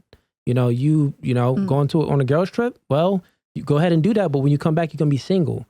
That's not exactly control, that's standards, because you still have the ability to think about it, right? Say me and you in a relationship, Savannah. Mm-hmm. You rocking. You've been together for, we're fresh into it. We've been talking for 6 months, and then we're like, you know what? You come to me like, what are we? And I'm like, well, I guess we could move things on up. And, I grant you with that relationship, right? Not the grant you. Women hold the key to sex, just like she'll be granting me with box, and I hold the key to relationship, so I'll be granting her with a relationship. So, yeah. Nah. That's why it didn't work the first time you Put your late button down. Okay. Got it. Nah. I got it. My buttons got to be faster. No, hey guys, the buttons is getting better. I'm going to get a board. I'm going to have buttons. I'm going to be pressing buttons over here. On the button. I'm crying. So, I'm going forward. Wait, where was I? You made me lose my train of thought. Going out. Got the relationship. Okay. You hold the key to the box. Got it. You said you agree with it. No. I agree with what you said. Okay, cool. So, Savannah. So, I'm saying, and I'm not trying to convince you, I'm just giving you my thoughts, right? Sure. Just like you're giving me your thoughts. Yeah. So you could totally disagree. Mm-hmm. But all I'm saying is that since the man has to earn his ability to have an ego, mm-hmm. if it's earned, it's authentic. So the toxic is all in void. He just has standards. So he's just not going to tolerate or accept certain things from his woman. The men that don't have the ability to have those standards because they didn't work on themselves and become something, they'll tolerate anything. Oh yeah, I'm going out. This guy just texted me and I'll be back later, honey. Sure, have fun. Oh, take some condoms just in case something happens. Those type of dudes will let you do anything. They'll let you get a train ran on. They don't love you is what I'm saying. I'll make it plain and simple. Men that don't have any standards or any value or didn't build their value up, they truly have less love to give. Mm-hmm. Because guess what? They'll let you do whatever you want. Well, part of masculinity and part of a man's job is to protect you. Mm-hmm. I can't just let a woman do whatever she wants. Okay, I agree. Because how am I protecting you? You could want to walk out to go to Subway at 2 a.m. Who knows? Mm-hmm. Well, honey, that's a dumb decision. Mm-hmm. Anything could happen. Look at the world we live in. You could be sex trafficked. Like, her career over here and what she does. Bad things could happen. You get what I'm saying? You can be kidnapped. It's a man's job to protect a woman. So what I'm saying is that when a man works on himself and become a man of value, his standards go up, which then that means that it's not control. He actually loves his woman more. If it's genuine, yes. Of course, if it's genuine, yeah. But it's not even like, I feel like it's a respect thing personally. I mean, me myself, like I'm not one that really goes out that much, but like if I was going out, I'm going out with my man, or I'm telling myself, hey, or I'm telling my man, you know, this is where I'm going, Like, I don't know. I feel like it's a respect thing. When you're going out, you're representing your man. The way you're dressing, the way you're, you know what I mean, interacting with other people. I feel like if you're in a relationship, it all comes down to like your representation of your man. You need to respect yourself if you're respecting your man. For sure. A woman is a mirror image Of the man. her man. Like she's a reflection of her man. So if the girl is out doing things and behaving well, we all know where his masculinity stands. She walks all over him. If she's walking all over him, he's a beta. If she's not walking all over him, he's most likely an alpha, and he has some standards. Moving on to you, Dana. The question is, if I can get it right, do you think toxic masculinity is more likely to come from an alpha male or a beta male? I think in real life perspective, toxic masculinity. I want to say alpha as well, because of all I think about is ego too, and just how negative. I just know it's also personal experience, like just knowing multiple people who have gotten their ego from negative things and like making that, and also say that, as you said, like that's why I said the word genuine, because they could not want you to go out, or, you know, they have that standard set, but also they're going out and like it's things that they've done or that they're doing, but they just don't want you to do it. Well, because men and women are different. Right. Because But if you go out, so what do men go out for? Men go out to drink and look at girls and to court girls and to talk to women and in hopes of sleeping with a woman. When girls go out, they go out for really just attention, right? So women go out for attention. And since you go out, even though you don't have the intentions of having sex with men, those men still have intentions of having sex with you. But we hold the key to the box, right? So you hold the key to the box, right? But guess what? Alcohol is involved. Okay. Drinks is involved. Most girls don't buy their own drinks. When you go out to the club, when you're single, did you ever really buy your own drinks? I do. I'm popping my Nah, shit. but I'm going home You to 30, myself. so. And if I'm in a relationship, I'm going home to my man. When you were 24, did you buy your own drinks? Probably not. I don't Exactly. remember. You but 30 down, you know what I mean? Value goes down a little bit. Nah, And it's, you look young. I look very I'm not gonna young. hold Thank you. My I students ain't gonna always hold tell you. me. I ain't gonna hold you. When you thought I said was you younger? 30, I was like, what? But Yeah. you look like you 20. Yeah, no, I do. You look like you Thank age. you. So I'm gonna get that to you. I feel like if we would go out when I was single, I'm thinking about like being younger, we would hang out with like one specific group of people that would constantly show up, and they would buy us drinks, but it wasn't like everybody who sent us a drink. I was always like, oh my God, there might be something in that drink or this so the or point that. I'm making, right, is that men and women are different. We live two totally different experiences. Right. Is because we are attracted to different things. Mm-hmm. And when we do things with different intentions, right? Yeah. Usually when a girl and a guy is a friend, it's really not platonic on his end. Because if he has a chance and she gives him the chance, he gonna wax them draws. But if she, like, you get what I'm saying? So usually in most cases, men just have ulterior motives in general. And those ulterior motives, you don't even, I mean, you do know it. You know sound just like my boyfriend. I have a male best friend. Good man. He's a good, I think I got on him last time. I've been there. But He good has man. it. Your mind. I do have a It's male me. best friend. And He we've has it been in the best back friends. of his mind. I'm telling you, I've been there. He has it in the back of We're his going to mind. get on promise best friends. So you. let's stick on topic. Let's stick on Nah. topic. Keep that in mind.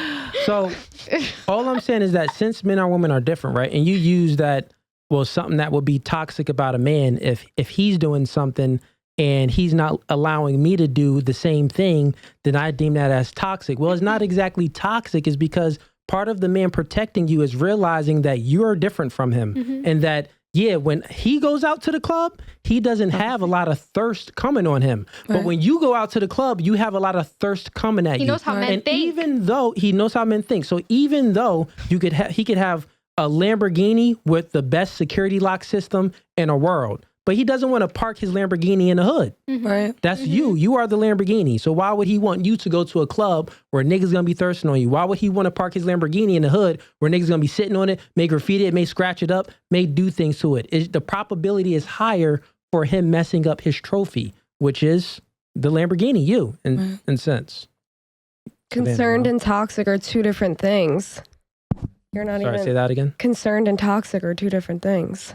Well, concern. Because you're really going off like what you're saying isn't toxic. It's because That's the way just I general. Yeah, no, that's because the way I That's just like explained me being it. concerned. That's because I explained it. Most A general men, is like a personal trait. I mean, toxic is like a personal trait. Like not everybody is toxic. Trait. I just like that's like a personal thing. Well, explain a toxic trait, because I'm arguing that perception is everything. We all perceive things differently. So my argument is that you're saying that it's a concern, is what you're saying. Concerns is different from toxic, but what's a concern to her could be toxic to her, because it's all about perception. So my argument is that to just things is black and white. There's no gray area. So my argument is that a man having standards and a man having restrictions and for his girlfriend to maybe not go out, to maybe not take that girl's trip, to maybe not wear that little dress where it shows the little crease of your booty cheeks, that's him having standards. That's not toxic. And you could say it's a concern. I agree. Yeah. I can see both sides in that. I Yeah. agree. Yeah. Okay. Now for the fun question. And it's all about how they Portray it. portray it too. How they come Yeah. across, if they're coming across concerning, if you're coming across. But that's also controlling. manipulating. That's like a bad trait too. But I mean, I think it come off communication. sexy I feel like it sometimes. also depends on how the female takes it. 30. She's talking. 30. She's talking. I mean, But she's speaking facts right now. it's true. She's speaking facts. I And- want someone to be like, "Oh, you're gonna wear that to the." Yeah, It's like, Yeah. "Oh, seriously. you care?" Yeah, seriously. All right, I'll go change to something, a little bit more sexy, Exactly. but I like agree. not as sexy, I because agree. I'm not gonna lie, my 22-year-old dresses aren't my 30-year-old dresses, and I Right. still look sexy. Yeah. Yeah. It's a different type of sexy. Different Mhm. type. So and I agree with that, because I know why she could see it that way. And you even gave the perfect example. Like, you're comparing yourself to when you're 24 to now when you're 30. And yeah, I mean, it's facts. So, but I'll give a quick statement on what I think. So masculinity can't be toxic. It's incapable of being toxic. The definition of masculinity is a protector, a provider, and a man that has agency, and a man that does things not for himself. He does things for his family, his community, and he gives value to the world. So it's incapable of being toxic. True masculinity is literally incapable of being toxic, right? Toxic masculinity, if we're going to deem it as something, it will be the beta males. I would agree exactly with what Brandi said. Those are the guys that have to assert themselves because they haven't accomplished anything, right? Because from what Savannah said, she said that ego, then that ego could turn into control, and then that ego can turn into toxic, right? Mhm. And that's what she deemed as toxic. I would agree with you too. Most women deem that part of it the same frequency of line you gave to come into that conclusion. Most women think that toxic masculinity is how you deemed it. Ego, control. Oh, that's toxic. Ew, don't like it. Right. But my argument is that the toxicness comes from the beta males because they didn't earn the ability to have that ego. So since you didn't earn anything, you come off like a used car salesman. Well, it all comes down to confidence. But you could even be confident, right? But you still The beta come male's off. not confident. Yeah, So he's not a lot confident of in what women he can pick has. up on it. Yeah, a lot of women. The beta male, I'll say one thing. He's confident. He's not congruent. The beta male, he could be he could fool a woman, Portray confidence. portray some confidence for a little bit, right? And that woman can be like, "Oh yeah, he got his stuff together." But women are socially superior than men, Mhm. so she'll pick up on some things like, "Oh wait, he said this, and that didn't add up. He's doing this, that didn't add up. Incongruent. This isn't masculine." Because no masculine men are congruent with what they say and what they do. Mhm. The beta males is incongruent. So yeah, I totally agree with what you said. Yeah, but pretty much I would say toxic masculinity is for the betas. Anything else before we get on? Do you think that men need to be in their true, genuine masculine all the time? Or do you think that it's healthy for some men to have feminine qualities of them if it balances out with their partner of having like masculine and feminine as well? I could answer that with a question to you. Okay. So I'm 50 Cent 6 days out of the week, right? But on the 7th day out of the week, I'm Lil Nas X. Okay. What would you think about that? He's a little different. So exactly. So my point proving that a man should always be masculine. He shouldn't be feminine. It just doesn't work. A man shouldn't be vulnerable to you. A man shouldn't be crying on your shoulder. A man shouldn't be doing that. A man should be out there working on himself to provide a better future for you and the future kids that you have. That's what a man should do. A man should be the rock that your emotions fall on. You could be emotional, right? A masculine male, when you get emotional, say we're in a relationship, you get emotional, you're crying. I'm not going to get annoyed. Masculine men don't get annoyed at a woman's emotions because he understands a woman is going to be a woman and she has emotions. Right. So he's going to be the rock for your emotions to fall on. He could help you deal with your emotions. But guess what? If you're emotional and you're crying, and if I'm emotional and I'm crying, it's like rock, paper, scissors. If you scissors and I'm scissors, we on the same emotional wave. We're both like emotional. We not getting nowhere. We kind of just like, oh yeah, we're both emotional. We're sipping tea and we're just, emotional. We're talking about our stories, right? Yeah. Then say if you're scissors, but I'm paper, meaning that you're emotional, but I'm more emotional. You're going to be cutting me, right? But if you're emotional, you're scissors, you're emotional, but I'm the rock, guess what? I'll be able to break your emotional barrier to help you out with that. Make sense? Right. So a man always has to be masculine. It's yin and yang. Opposites attract for a reason. What if the boy's crying? Do you believe that that's feminine and that the masculine would be the woman trying to comfort him? Or that's... A boy, what do you mean? Like, what if a man is crying over a death or something traumatic or something? Well, that's different. There's always an exception to a man shedding a tear. Right. Right. My grandfather died. I didn't cry. My grandmother died. I didn't cry. My great grandmother, I didn't cry in any funeral. And it's crazy. I don't even think my own brother knows this, but I didn't cry. Even over my grandfather's death, I was 8 years old. I didn't cry. It wasn't that I wasn't, sad about it. Right. For me, it was different. Like how I was raised, raised in the projects. I was a project baby. I had to fight every day of my life. I had to get it out the mud. So I had to learn to not be as emotional so I could survive to where I was, being raised at. So yeah, there is exceptions to the rule where a man, okay, I'm sure the woman wouldn't lose attraction and it would be okay if the man is crying maybe at a funeral, but I still wouldn't recommend it. Right. Sounds harsh. Go ahead, give your inputs. So, sure you. I love a crybaby. I feel like today. You say you love a crybaby. Well, one thing. Well, hold that. She said something, so I got to get on her. Your man of 2 years. Right. Did he ever cry? Yes. Okay. So remember in the beginning of the conversation when you were the first one to ask you about your relationship. Right. And you said that he doesn't have those, you pretty much said that he doesn't have those leadership qualities as of yet. It isn't as potent, right? Right. So I can already say, I don't even care what he was crying about. The fact that you seen him crying goes into the fact that you don't see those leadership qualities in that man. That's 100% true.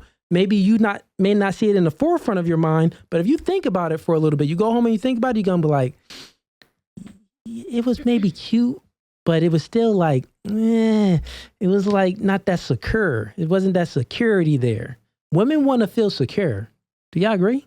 Like yes. You want to feel like you could just roll into your man's arms and he got you. All the worries and the stresses of the world. When you go to him, you want to feel like he's out there, fighting the dragons for you. You feel what I'm saying? You don't want to come home and then he's bringing his dragons to you. Yeah. Well, that's like, I think that's where I go with like the unhealthy, because I feel like sometimes men can, and like you said, it's all about control and decisions and choices and everything. And like, maybe even at 29, some boys are not even men yet and are fighting that control versus emotional value that they have. And it's like, I know the right choice, but it's for them from being raised a certain way. It's like, oh, it's so hard to make it. And maybe that's why the women are like, you should make that decision. And then it's them, their minds fighting it. And that's why they cry. Yeah. At the end of the day, I just don't recommend men crying in front of women is Right. because I'll give a story. I've been speaking about myself anyway. And I learned it when I was young. So my mom told me that my mom and my dad, they like split up when my dad was 5. When I was 5, right? And my mom was like, I always wonder, like, wait, why? What happened? You know, what was it? And, you know, he had a drinking problem, stuff like that. You know, maybe he cheated here and there. But the one thing, the kicker was when he went out with his friends, he broke his finger or his hand and he came home crying. That was the one kicker, she lost attraction from my father. So and I was older when my mom told me the story. So I was like, dang, that makes sense. I was like, that makes sense. So all women is different, right? You have a threshold of the amount of simpish and emotional BS you could tolerate from a man. Some women can fully tolerate their man maybe crying because he lost his job. Right. Another woman, you didn't pay your bill on time.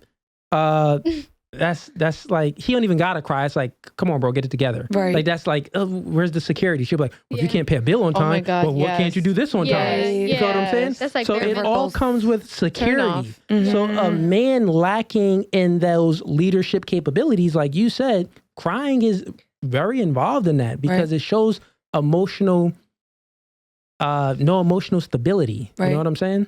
Right. And that's another thing. You have a kid, right? Yeah. 2 kids, and you have a kid. You have a kid.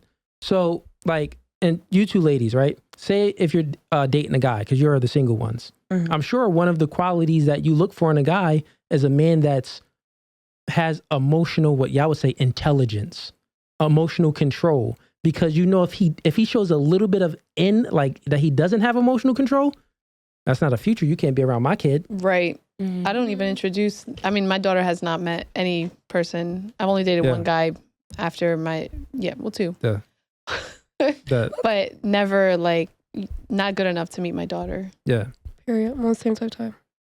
Cool. And they had emotional issues. Yeah. Yeah. Emotional issues in a guy. The school shooters, most men in prison, the domestic violence cases, those all come from emotional men. Right. Emotional issues, meaning that they can't control their emotions. Right. So this is why I say masculinity can't be toxic. How can it be toxic if you are in control of your emotions and you're not acting in emotional ways that's going to, when you act in emotional ways, it hurts people's feelings. That's the first thing it does. It hurt people's feelings. And then not only that, it hurts the person physically, mentally, and a whole bunch of other things. I feel like a man has to be masculine to bring out the femininity in a woman. I agree.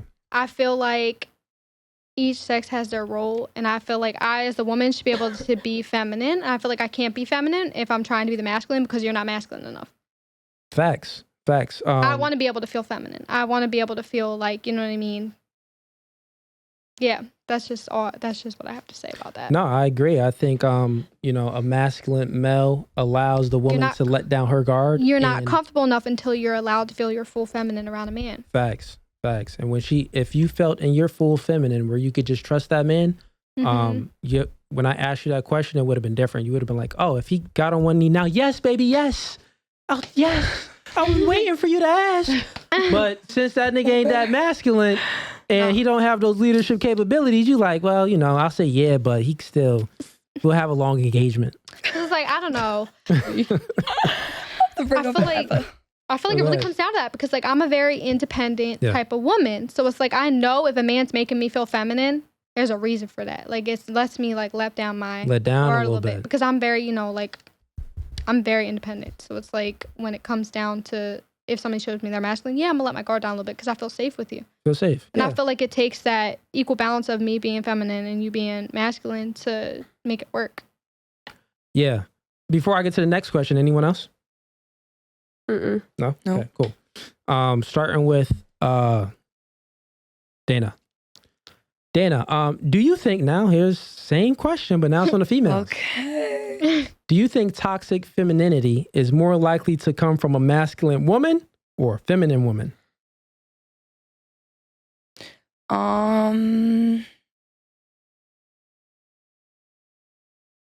would say a masculine because you're going to argue more. You're going to argue more against the male. You're just going to argue more to the men. If you're masculine and I don't know. I see what you're trying to say. You know what I'm trying to say? What's masculine? No, but it's basically what I was just saying. If a woman doesn't feel feminine, then she's going to be masculine. So she's going to be argumentative. She's not going to be submissive to her man. Because if you're my man and you're masculine, I'm going to be like, all right, Brandy's using some critical thinking skills. Good job, Brandi. I'm going to be submissive to what my man says because he carries the masculine weight. 100% right. That's more feminine.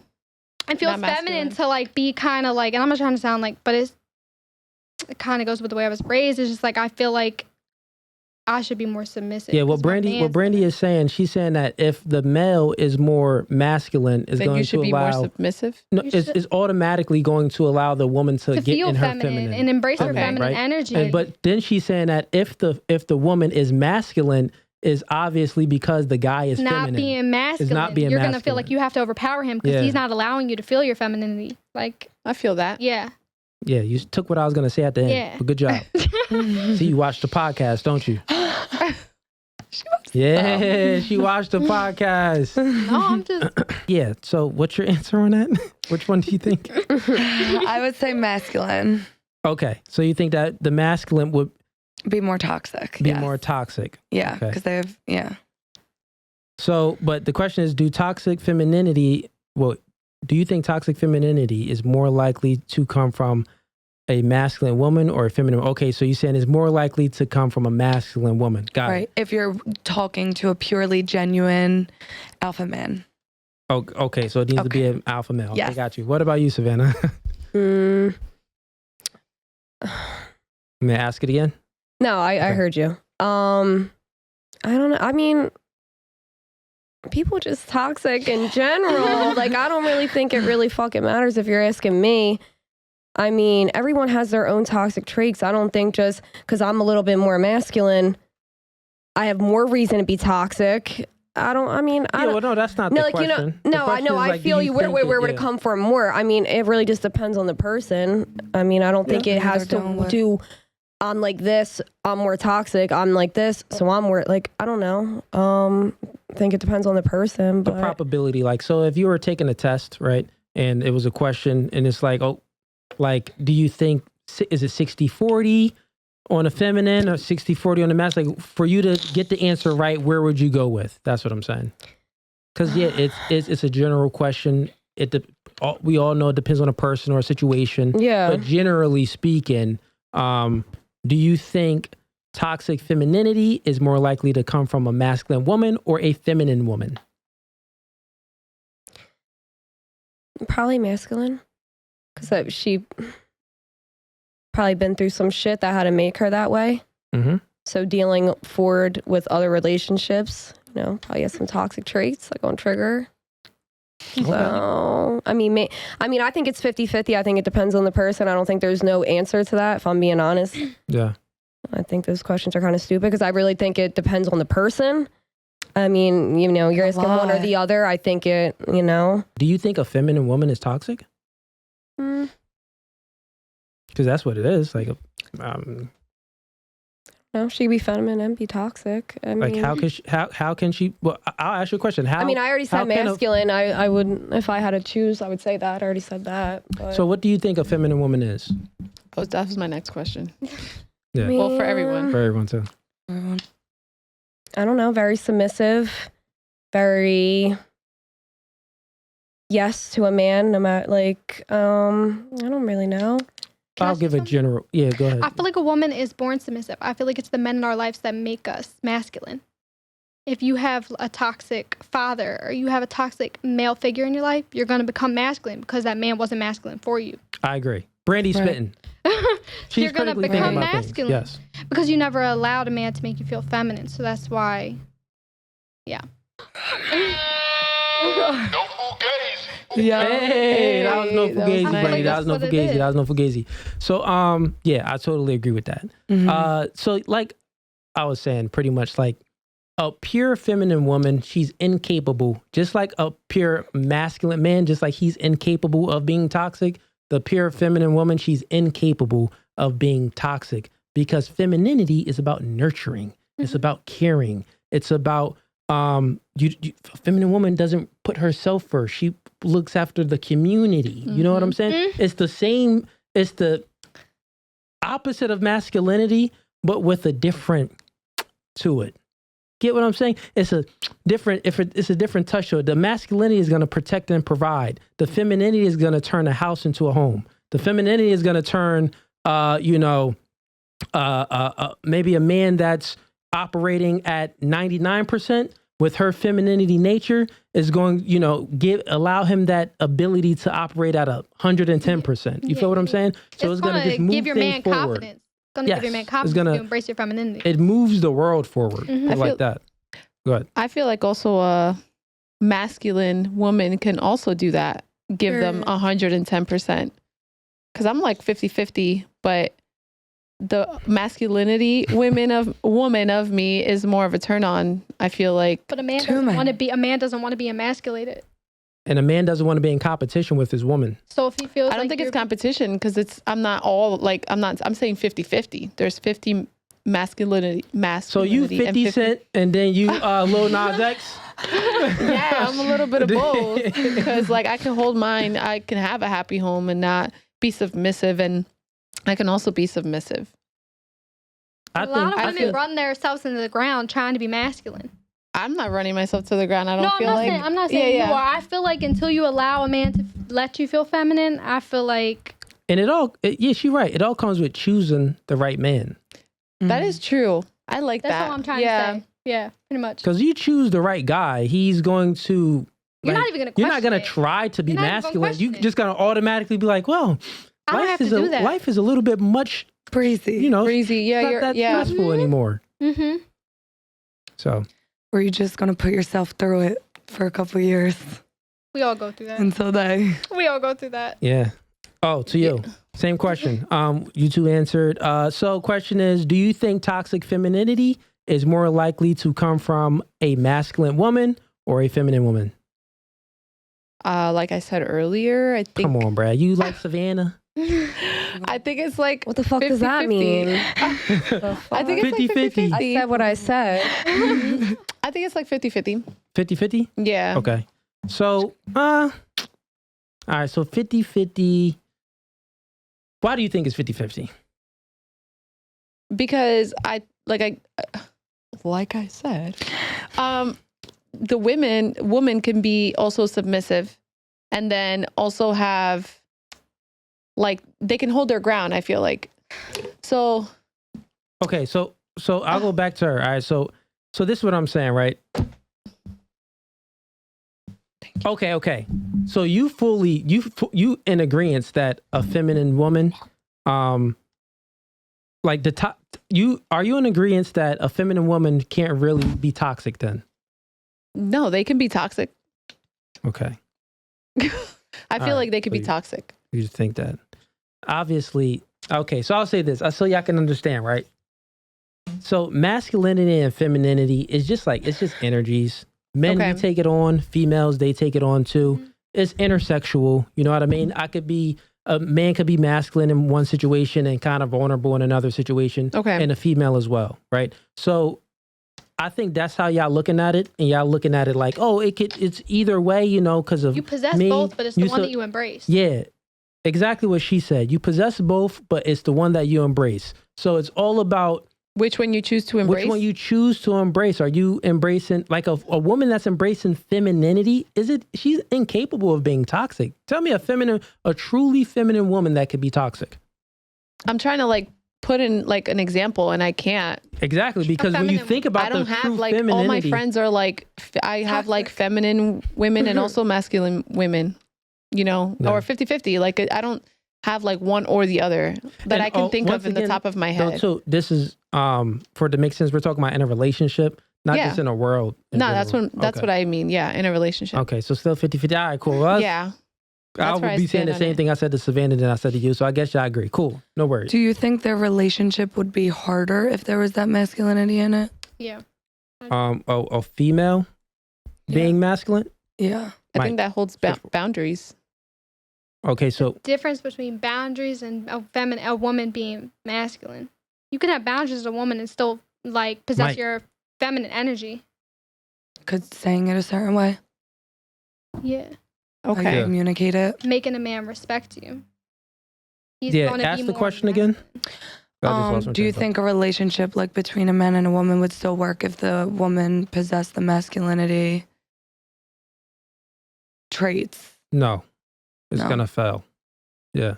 One, usually the woman that has the masculine traits, she's not gonna be able to even garner the attention and retain a masculine male. So that means already if she's masculine, she has a beta. Mm-hmm. So she got one foot out the door, looking and hoping for a real alpha to save her. You know what I'm saying? That's usually the case. Right? Mm-hmm. Yeah, usually, not always. Yeah, not always. There are exceptions to the rule where there's a masculine woman and she's, pampering the little beta.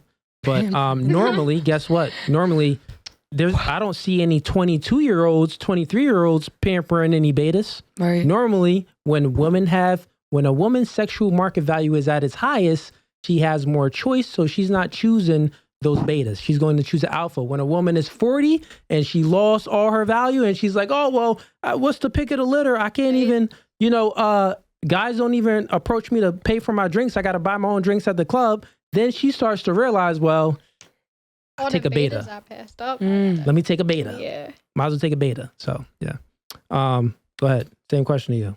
What And was then the we'll- question? I'm sorry. We beat this question to death. I'm sorry. You already answered it, actually. Yeah, I think Let's we move on. You did definitely have. You definitely did. You answered like 3 times. Yeah. So Sorry. we know your take on it. Yes. And I answered it too. Pretty much, yeah. I'm the odd we one beat out. that Sorry. question up. I'm the odd one. So we've been rocking for, I think, an hour, 45 minutes. So yeah, we got a half an hour left and then we're going to wrap it up. Because I know you ladies got a nice little drive to Philly. Not a little too. We'll come back. Y'all got work in the Yeah, we'll morning come or back. anything? No. No? Work No or work. anything? The kids No. are with their dad. No, I work. You working? I'm always She does working. work. You the Yes, boss. she does. She the boss. She I got a took off. business. I gotta get. Actually, let's leave it up to y'all. Any questions y'all want to ask about for me or for guys in general, girls? What's I up? want to bring it back to what I was going to say. We were talking about dating apps earlier, right? Yeah. So I feel like men have a different intention on the app than women have. Yeah. So we were talking about that. You were saying, You you know, said, yeah, men like want you to got get a one. nut off and da da da. I feel like women have higher standards on dating apps than men do. I think Men just swipe on, oh yeah, her ass fat. Oh yeah, she got pretty eyes, whatever. Like da da da da. Like that's what it is. But women, we actually like get into that. You know, what's your take on it? Bruh, I'll be honest. I never. When had I a- was back in my thotty days and on dating apps, That I would- ass fat. I would be Swipe. working. No, look, I would be working and not even look. I would just be swiping on everything. Exactly. No. You guys just want to get Look, a nut off. swiping That's on what everything. it is. And then whoever I match with, then it's just like, Let me okay, re-look at the profile. she fat, she but this one cool. Let me go ahead, boom, boom, boom. So you would wait till somebody would swipe on you? Yeah. Yeah. But women most have more guys of a just boom, market boom. on dating apps than men do, because men go for what they can, women go for what they want. That is facts. So yeah, I That's think your masculine. I mean, your feminine. Because you weren't searching for girls. The girls were when searching for you. when I was young thotty, I mean, well, not only that, even the most masculine man, he has to court a woman. A Right. woman is, generally speaking, women don't approach men. Of course, I've been approached when I went out and stuff Right. like that. It happens. No, it happens. But yeah. it's very rare. You get what I'm saying? Like extremely rare. So yeah, I agree with you. Women do have more standards. So since women just naturally have more standards, so women look for quality and men look for quantity. So men, it's like, okay, well, let's see whoever I could match with, I'll check them out. And if they meet somewhere, I'll see what's up. But girls aren't like that. It's quality. No. Looks So good. I don't like his shirt. No. Teeth a little bit. He got a gap. No. So let's take it public. All right. So if a woman approaches, because I've heard both sides, if a woman approaches you in public, not on a dating app, Yeah. how does a man take that? I've heard some men say that they get emasculated. They feel some type of way if a woman approaches them. Oh, here we go with the shades. Yeah, got a little headache. I always get Damn. from the lights. Yeah. But How does a man take that? If a woman were to approach you in public, and she's, you know, good looking, whatever, how does a man take that?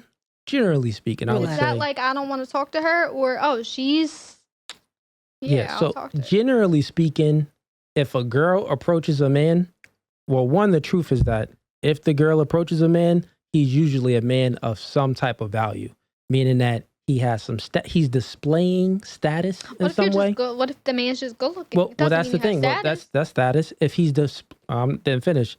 If he has some status in some way, so he could be displaying that in his looks. You know what I'm saying? Usually, a guy with status, it could be height. Think about it. Most men, the average height of men is 5'8". I walk into a club, I already look like I just portraying status. 6'4". So even I can have no accomplishments, but I look like I'm portraying status. So then that's like, okay, so I'm there. So my point is that even if the girl, so we got to start with the intent. So if the girl approaches a man, and 9 out of 999.10 times out of 10 out of times, he already has some type of value there, right? So then that man, he's not going to say no. He's going to still, if the girl is beautiful, like she meets his standards, then yeah, he'll be fine with it. He wouldn't feel any type of way. And think about it. Most guys don't get approached at all. So most guys don't even have any value. So if a girl, generally speaking, to answer your question, if a girl does approach a guy, every guy is going to be head over heels. Like, oh, wow. Like he's going to tell his boys, like, yo, I was out. This girl came up to me. So they don't take it the wrong way or feel emasculated? I don't think so. I mean, I think that's less. So there's I think that's levels like an age thing too. I'll tell you a level to it. I think it's an age thing too. Yeah, maybe sometimes. Because I've approached men. I definitely have. There's a level to it. So if a girl that's approaching, it's like that could be the energy. If she does it the right way, it can still be feminine. But if she does it the wrong way, it can come off masculine. Of course. You know what I'm saying? So a woman, I have a daughter. I wouldn't recommend my daughter to approach a man. Be feminine, like advertise yourself in a nice feminine way. Is that like a turnoff? It could be a turnoff if a man met a certain criteria of a man. Most men didn't meet that, so they don't have a whole lot of options. Think about it. A guy that doesn't have a whole lot of options, he's going to be happy that you approached him. But the guy that has a whole lot of options, he's already having girls, he's talking in multiple girls. Yeah, I'm not talking about a bum. I ain't approaching no bum. Yeah, so if you're going to approach that top tier man, you got to approach in grace, with grace. I mean, you don't even know. Yeah. Sometimes you don't know a bum versus somebody else. You don't. When you're at a club, to be honest. True. True, like they can wear, like some guys are wearing like Gucci, all this stuff, and then when they're living with their mom. Yeah, like, no, that's the truth. And they're not in school or making anything out of themselves. Philly, that's the truth. I can tell from the rip if you're a bum if you're not. You can tell? I swear to you. Yeah. Easy. I think that's just around Philly, though. I agree with her because I feel like the men who actually have that don't go out in that type of stuff. Yeah, like you're right. Not even your energy just gives it everything. True. We've seen men who have asked us to come and hang out with them, and they were not suits, but like dressed nice, clean cut. I don't want to say handsome though. Like they weren't good looking or even tall. Just like the energy's about it. Just the energy. Hey, can you guys come with us? Nothing crazy. And then you got the like, I want you. That guy that's just loud for no reason. Loud. And we're like, oh my God. No. We're gonna stay here. Yeah. I agree. Yeah, I agree. I totally agree with you ladies. I think women are socially superior than men. So you're able to source out a room and tell really quick who's the top G. Right. I think it's fairly easy for women to do that. Yeah. I even say my daughter, she's 11 years old. Oh my gosh. She picked it up when, I remember, right? Wow. When I even knew she was like how women, this is when I first noticed it. She was young. I think I was in Walmart. She's about 3 years old. Maybe 4. I think 3. But I'm in Walmart. I'm just strolling the cart. My little daughter tells me, Daddy, that girl likes you. I'm like, wait, what? She's calmed down. I'm like, what? I'm like, what are you talking about? She was looking at you. I'm like, well, how did she see that? Not even peep it. Oh my And I'm God. single at the time, and I'm like, looking at, you know what I mean? I'm my eyes is everywhere. How did not peep it? And she actually the girl wasn't like unattractive, so it wasn't like a girl I wouldn't have seen, but she seen it. So I'm like, dang, girls is just, they have this like sixth sense about them. Yeah. You are very healthy. Alkaline water. I don't know. Who that is. You got a workout plan? No. Huh? You got a workout plan? Yeah, I work out. Do you have a workout plan? Yeah, I coach people and train people. Damn. Okay, because you was calling a lot of people fat. So I was just wondering if you had a workout plan. You better train them all. Help them out. People are fat. You know, People are shaming. fat. Shaming. So your body shaming. Well, shaming in general is not a net negative to society. Shaming in general is a net positive to society, because without shame, then everyone would just think about it, right? B. Everyone would be. So that means that I could literally, rape someone. I don't have any shame. I'm not going to get arrested. No one's going to look at me differently. That one what? really fucking No, loud. I know what he I means. could Like the literally- shame of like, it wouldn't be wrong. Shame is the degree. So first it comes with the reason why we have laws and things in society is because we have to deem things as being good and bad. Shaming in general is a net positive. It isn't a net negative on society, because that's how we have all of these laws and order is based off shaming. If there wasn't, because shame is the first degree. Think about Adam and Eve. Adam and Eve bit the apple. When they bit the apple, what was the first thing they felt? Shame. They felt shame because I'm naked. Let me cover up. Shame. Mm-hmm. You get what I'm saying? So shame is the first thing that we feel as human That's beings. the emotional. So it's the first initial thing. So without shame, it will be chaos going around. You get what I'm saying? We'll be raping, murdering, killing, abusing, everything. It'll be chaotic. So what I'm saying is that a woman that is fat and obese, telling her that she's, body positivity, love your curves. Well, that's a lie, one. And two, it's unhealthy. And two, she's obese. And two, is not doing any benefit for her, but satisfying her own degenerate behavior. Her own, But what she's if there's killing a herself. what if there's a man supporting the way that she looks? Well, that man is dumb, and she should find another man that's going to motivate her to But get in that the gym. doesn't mean I that a think there- man's What dumb. if the I think girl- a woman could feel confident. I'm sorry. I think a woman could feel confident if she's 400 pounds. Yo, feeling and reality is different. She could feel, like I said, I could feel like But a billionaire. man in reality could But make her if feel I confident. if I only got $20,000 in my account, I am not a billionaire. Doesn't matter how I feel. There's feelings and then there's reality. The two What if You the keep girl comparing it is to working a- on losing the weight? That's a good thing. Yeah. Is she working? I have, friends that was big and they work to, lose weight. That's all fine and dandy. All I'm saying that the whole not to shame someone, I'm saying that that's bad. If we don't shame anyone, think about why men are now saying that they could be a woman. They're taking away your woman's rights. All of the rights that you have, you're a woman. You can give birth. You could birth a baby. And now they want to change the definition of the word woman and make it seem that, now I could just go to a psychiatrist and say, I feel like a woman. Guess what? You're a woman too. You could play in that sport. Guess what? You're a woman too. You could use that bathroom. But I'm really a man and my dick still get hard. And I have the capabilities of still doing manly things. So it's not safe for women. So what I'm saying is that when you take away shame, it degenerates and breaks down the society. It's literally evil. It brings the devil in this world.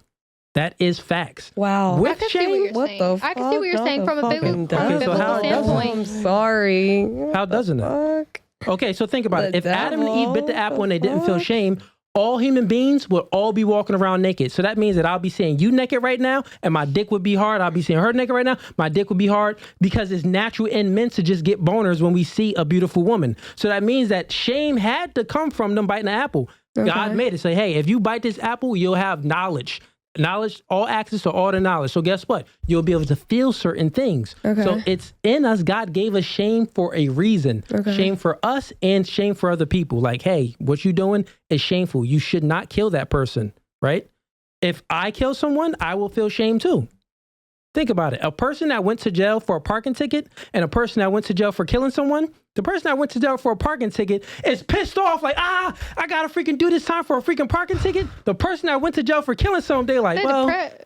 I kind of deserve it. Yeah. Shame. You get it? Shame is a good thing. Without shame, you wouldn't be here. wouldn't know right from no wrong. women would even be here. All men with a cape killed and raped all women since the beginning of time. The planet would have been done if there wasn't any shame. You have to start with the root of something before you get to all of this other stuff, because that's manipulation. That's another thing that I preach on this podcast.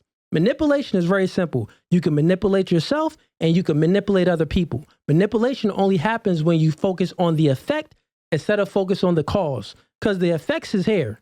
And you talking about, well, she feels like she's fat. She feels all these things. Freak how she feels.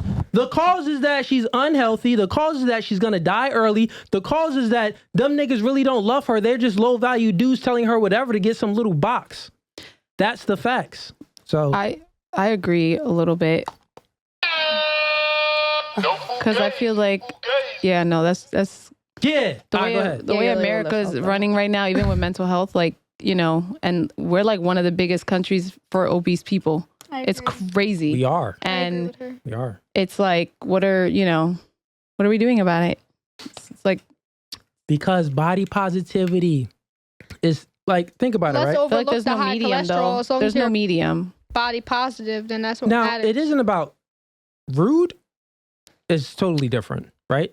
If a woman is 400 pounds, I'm a man of standards and I respect everyone unless they disrespect me. So if I see a woman that's 400 pounds, I'm not going to say, hey, you're 400 pounds, getting a weight, you get in a gym, you fat slob, lose some weight. I'm not going to say that, right? A woman that's 400 pounds, if she asks me for advice on how to lose weight, I'll say, hey, here's what you could do, right? I'll give her a whole plan on how she could lose weight. You charging for it? Huh? You charging for it? Anything that I do in life, it comes with a price. Nothing is free. Like she said. Who said it? Period. I was just asking. I said it. You said it. Nothing You is said free. it. Ain't no free lunch in America. Francis said, America. I was just asking if you were charging or not. I mean, you know, I've done things and I didn't charge, so I gave back to the community. So, and I that's what's up. think I have the ability to charge now. But anyways, yeah. Any other questions? Oh, we got something. No, I just was like, I feel you because I coach too. So, you know, I feel you with the helping out the community. Yeah. For free. Yeah, for real. You gotta give back. And not everybody, you know. Yeah. Yeah, always. So we're gonna do last thoughts on the podcast. Last thoughts is this part of the podcast. We're gonna spend literally 15. It's up to y'all. We can spend 15 minutes on it, or we can spend a half an hour on it, and we're just gonna go through how you think about the podcast. So your last thoughts on it. And if you have any questions, so any random questions you have for me or any other guests you have on the panel, and we're going to go there. We're going to start with Brandi. I don't got nothing. Last thoughts on the podcast? Or if you don't have any questions, then last thoughts on the podcast. I agree with a lot of what you said. It opened my mind to a lot. Word.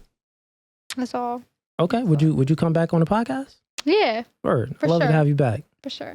You was spitting. You was spitting, shorty. You're only 22. Last thought. Well, do you have any questions?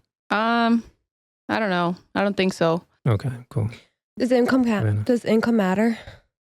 Income? Yeah. Explain more. I don't know what you mean. Like, she makes more, so she's more masculine. He makes more, she needs to be feminine, like type vibe. Like, does income matter in that type sense? Income. Your personal opinion, not in. I know you speak a lot of. I speak in generalities. So, but that's. You said the a lot thing. of statistics, but in your personal opinion. Well, my personal opinion is backed off of statistics, data. 98% of human beings only have perceptions. Right? They only have a perception about things. Oh yeah, I have a perception about this. I have a perception about that. 2% of human beings, they have perspective. So as much perception and perspective is much different. Perception is based off of what you're viewing is all influence based. A perspective is, okay, I perceive something, I have a perception of it, but now let me think logically and critically think about it so I can have a perspective about it, right? So only 2% of human beings in the whole world have that. So the more money a man makes, the less he cares about a female's income. Women prioritize income because they look for security. Men, we look for sexuality, so we don't prioritize income, right? So beauty, femininity, fit, friendly, those are the things we prioritize. Right. So, to a broke guy, you know, maybe he's inadequate. So if a girl is making a whole lot of money, you know. I mean, that's just obvious. That's yeah. That's just obvious. That's just obvious. Right. And when it comes to other things about it too, a woman making money, in order to make money, generally speak, not even generally speaking, well, I'll say generally because now women, you can make money by posting a feet pic or just posting up some body pics and making OnlyFans. So you can make money fairly easily, right, with your beauty. But generally speaking, in order to make money, if you're not sexualizing yourself, it takes a level of competence. And I'm not just talking about a little bit of money. You don't have to have a high level of competence if you're making $50,000 a year. The majority of, that's the average wage for most people, is between $35,000 to $45,000 a year is the average wage for Americans in the United States. So that means most people are just living an average life. They're at an average competent level. They're not really asserting things. They're not really seeking for more. They're not trying to seek to self-improve. So they're living an average life. That's most people, right? $100,000 a year. Only 20% of the population makes $100,000 a year, right? So that means that those individuals, that's men, women, gay men, straight, everything. So that means that those individuals are asserting themselves more than the rest of more than 80% of the population. So you would consider them masculine? So I consider that when was you my are, question. Yep, that's what I'm going to answer. And that's why I'm breaking it down from the start to here so you can understand. So I'm saying that human beings in general, when you want to make $100,000 a year, besides you selling your sexuality, you have to insert yourself. And inserting yourself comes with certain traits. You have to be non-agreeable to a certain extent. True feminine women really aren't just not non-agreeable. They agree with most things. They don't want to go against the grain. You get what I'm saying? So that means that yes, a woman that's making income, $100,000 a year, she is asserting more masculine traits, generally speaking. So you take off A-type personality traits. You have to be assertive. You have to be dominant to a degree. All these traits are more masculine traits. And we all agreed here that masculine and femininity is gender neutral. You know what I'm saying? So a woman that's making a whole lot of money, the probability is higher that she'll have more masculine traits. It's not, it could be possible that she doesn't, but probable that she does. Can I disagree with that? Sure. So with me, like, about to be a registered nurse, like some of the positions I'm looking at, I'm going to be making just about, above average, way above average. But I'm still a very feminine woman. I work with nurses. That's what I do. So I'll tell you. Yeah. So you didn't even get into that field yet. So I'll let you know here now. No, I am in that field. Well, to be a registered nurse, like you didn't start making that money yet. I make very good money with where I'm at. Yeah, I know that you make, but this is what I do. Like I'm in the whole medical field. I'm a medical agent. So I could truly assure you, I speak with thousands of nurses throughout the year, right? I could truly assure you that when COVID hit and women started making $300,000 a year as a nurse doing the same thing, they were still doing the same thing that they were doing as being a nurse. Yeah. But as all human beings, you start making more money, it comes with an ego because you've earned it. But guess what? It's an ego earned. It depends. I do what I do because I love helping people, not because of the money. Yeah, that's good. And generally, it depends on what it is. Yeah, it all depends on how you look at it. Yeah, generally speaking, like when I would do what I do if I was making $10 an hour versus if I were making, because I love helping people. That's what I was born to do. So yeah, I would say that because I work with nurses, and what I've seen in nurses, I'm not saying that they're masculine. That's not what I'm saying at all. I'm saying that long-term care nurse is much different than a CVICU nurse. Very true. I work in long-term care. So I a understand. CVICU nurse, she's taking on a lot more stresses than a long-term care nurse. So since you're taking, it's different type of stresses. A CVICU nurse, she's dealing with open heart surgery. She's dealing with open heart cases. So it's cardiac arrest and other things like that. Okay, so but you have less patients as a CVICU nurse versus if you're in long-term care, you got 30 patients, you have blood sugar checks, you have feeding tubes, you got all your patients. Yeah, I know the difference between the nurses and stuff like that. You have all your wound changes when we're even with the quantity, right? Even with the quantity. So what's harder? I would say this. Quantity and quality of what's harder to deal with, I would say that quality is more harder to deal with because quality is more stress. Not true. Are you so a nurse? Let me finish. Have you ever worked on either field? This is what I do. I'll tell you, look. Okay. I'll explain it. We don't got Who makes more money? Who makes more money? You or her? Good question. No, not even. But no, look, let me explain it to you. Let me land my plane. Yeah, it is different. Until But let you me deal land with my 30 plane. elderly people at one time when you're trying to do all their feedings, all their wound changes, all their blood sugar checks, all their this person's So blood sugar let me land crashing. my Now I plane got so to you do all understand. this We're and not even that. gonna speak about nurses because we could. Yeah, let's still speak about it. So you have a nurse Okay. that is doing. She's in CVICU. Okay. She is dealing with situations within that unit that people's life is on the line. Yeah, but that don't let me mean that finish. the I NICU didn't nurse finish. is doing less. I didn't finish. I'm not talking about they doing less. Think about it. Just before you respond, listen first, right? Because I'm not saying that it's less or more. That's not what I'm talking about. Right. I'm talking about the stress that you deal with. So it's different types of stresses, right? Different types of stress. So there's a quantity of stress that a med-surg tele nurse deals with because she is dealing with what? Up Bullshit. to Straight 6 to bullshit. 9 patients, and she's cleaning them and doing a whole bunch of BS. 6 to 9. Yeah. There's stresses of quantity, right? Stresses of quantity, what does it take in a human being to deal with the stresses of quantity? To deal with the stresses of quantity, that just takes, one thing it takes is organization, right? And it's all about self. So it takes organization, and it takes, because if you're organized and you have and you're dealing with a whole lot of quantity, it'll be less stress on you because you're organized. Until your patient crashes and they. Yeah, but I'm saying just organization. We know the medical field, right? So this is what I'm saying. So organization helps out with the stress level, right? When you're dealing with someone that's literally about to lose their life and you got to explain to their mother and children about who just died, that's much different. Like the stress levels, there's no quantity. There's nothing you can quantify to a human life that's on the line. So what I'm telling you is much different. It's just like a doctor that's doing open heart surgery and a doctor that's just fixing a nigga ankle. It's much different. The stress levels that you deal with is different. That's what I'm saying. So to prove my point even further, that when a woman, human beings, not women, human beings is asserting themselves in different fields and making more money, because guess what? A CVICU nurse gets paid way much more money than a long-term care nurse. The reason why she gets paid way much more money, because she's dealing with harder things. Not true. Most people that work in long-term care are LPNs, so naturally they're going to make less money than an RN. I'm just talking about registered nurses. Yeah. A lot of RNs don't work in long-term care. They're usually LPNs. I have several RNs that work for me, and they work in long-term care. I'm saying more LPNs. Yeah, the long-term care facility. I'm sorry, ladies. Yeah, We'll we don't wrap up understand here. what the fuck you're talking about. This is good. And no This is good. disrespect. No, No you're disrespect. fine. I'll send this clip to my nurses. They can like this. But what I'm saying is, I'll tag them in. It's gonna be good. So what I'm saying is that it's more stress when you're dealing with life and death.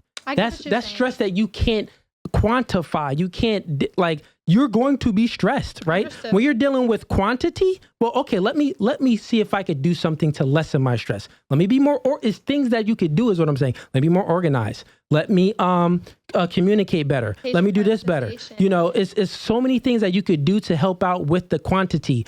To a quality of work, there's nothing you could do when you're in a life or death situation. If you're dealing with a patient and someone dies and you got to talk to how can you quantify that with your emotions and your emotional erratic creature, because you're a woman, so you're more emotional than a male. So that means that, because think about it, let's bring it all back together. We were speaking about her question, a woman that's making more money than a man, or a woman that's asserting herself. The point I'm making is that it's about to make more money, you have to do more dangerous things. All the fields that make the most money, it's true. All the fields that make the most money is offshore drilling. Not true. They make $300,000 a year. Doctors, lawyers, you're dealing with stressful things. Surgeons make more money than a nurse practitioner. Analysts, project managing.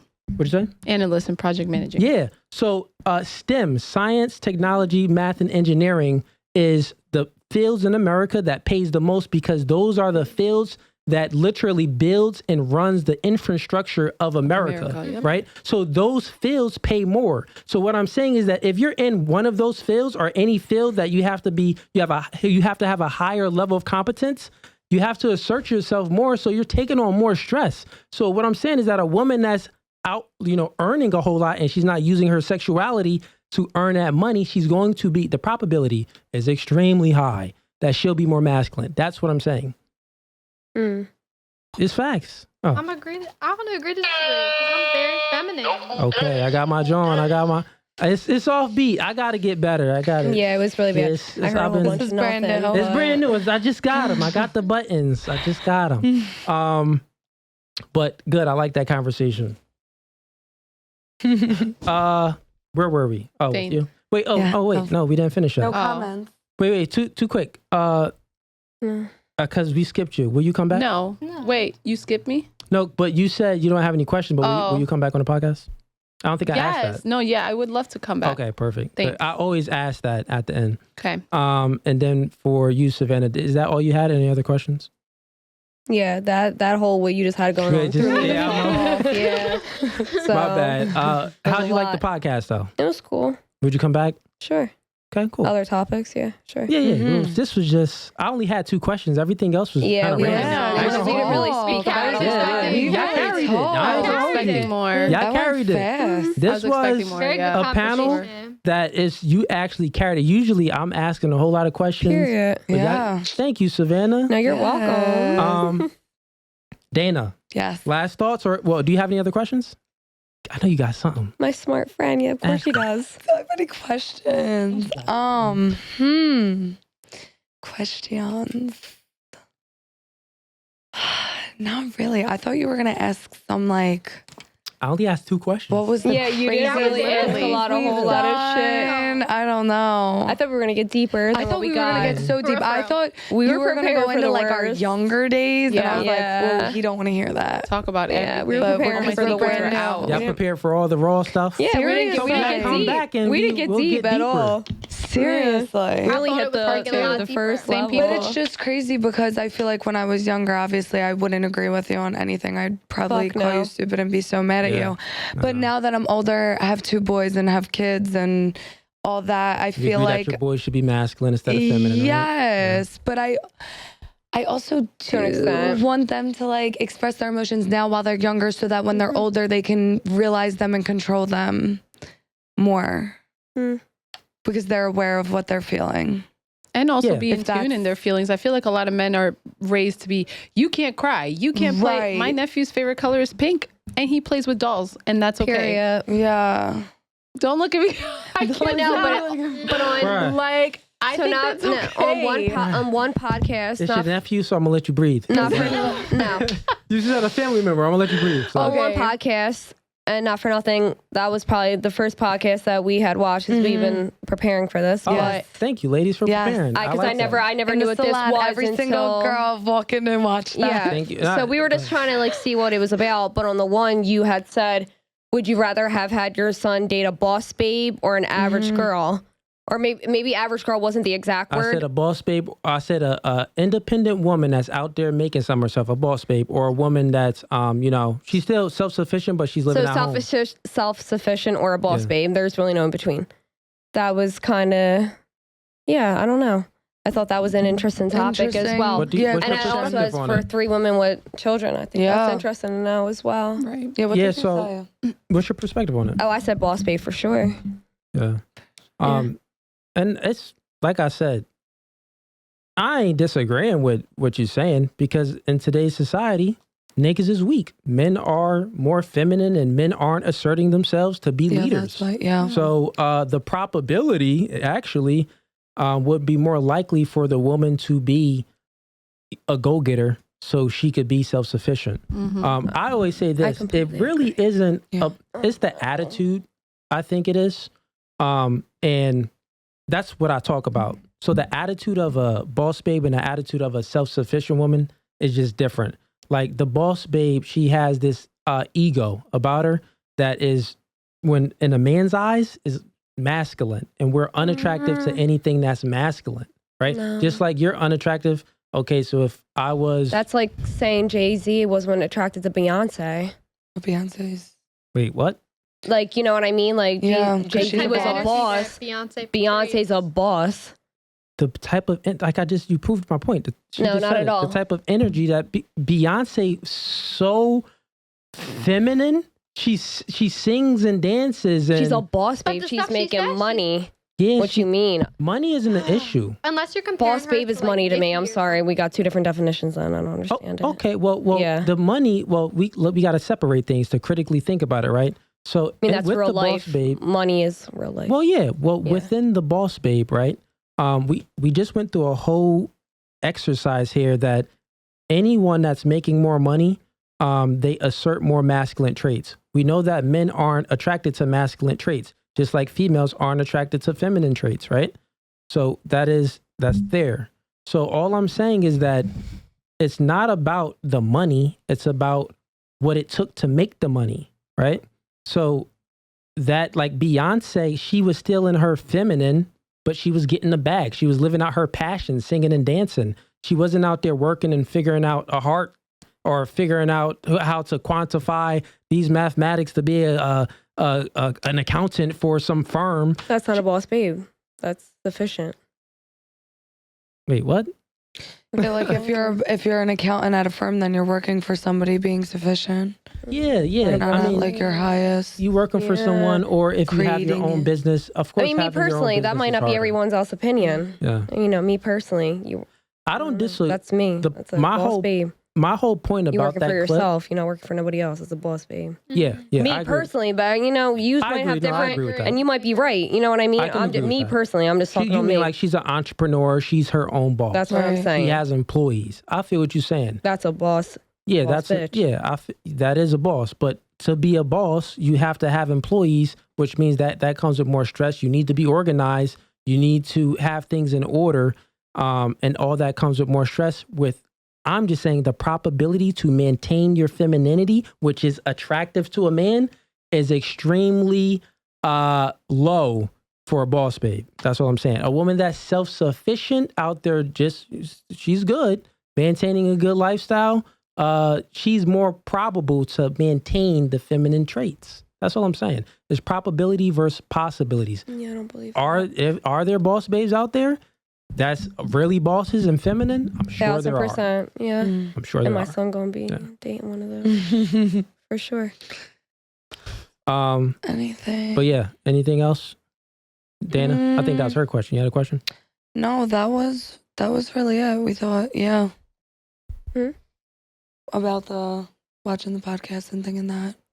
We thought we were gonna come in here being asked some crazy questions. No, I took it Yeah, easy let's on you, not lady. take it. Yeah. I took it easy on you. But that's it. I would definitely absolutely come back. Okay, cool. And it was a good time. Yeah. To the fans and supporters out there, like, subscribe, and click the notification bell so you're notified of the next podcast. So if you like this video, click the notification bell and you'll be notified of the next podcast that comes out. But other than that, this podcast was No Fugazi. We out.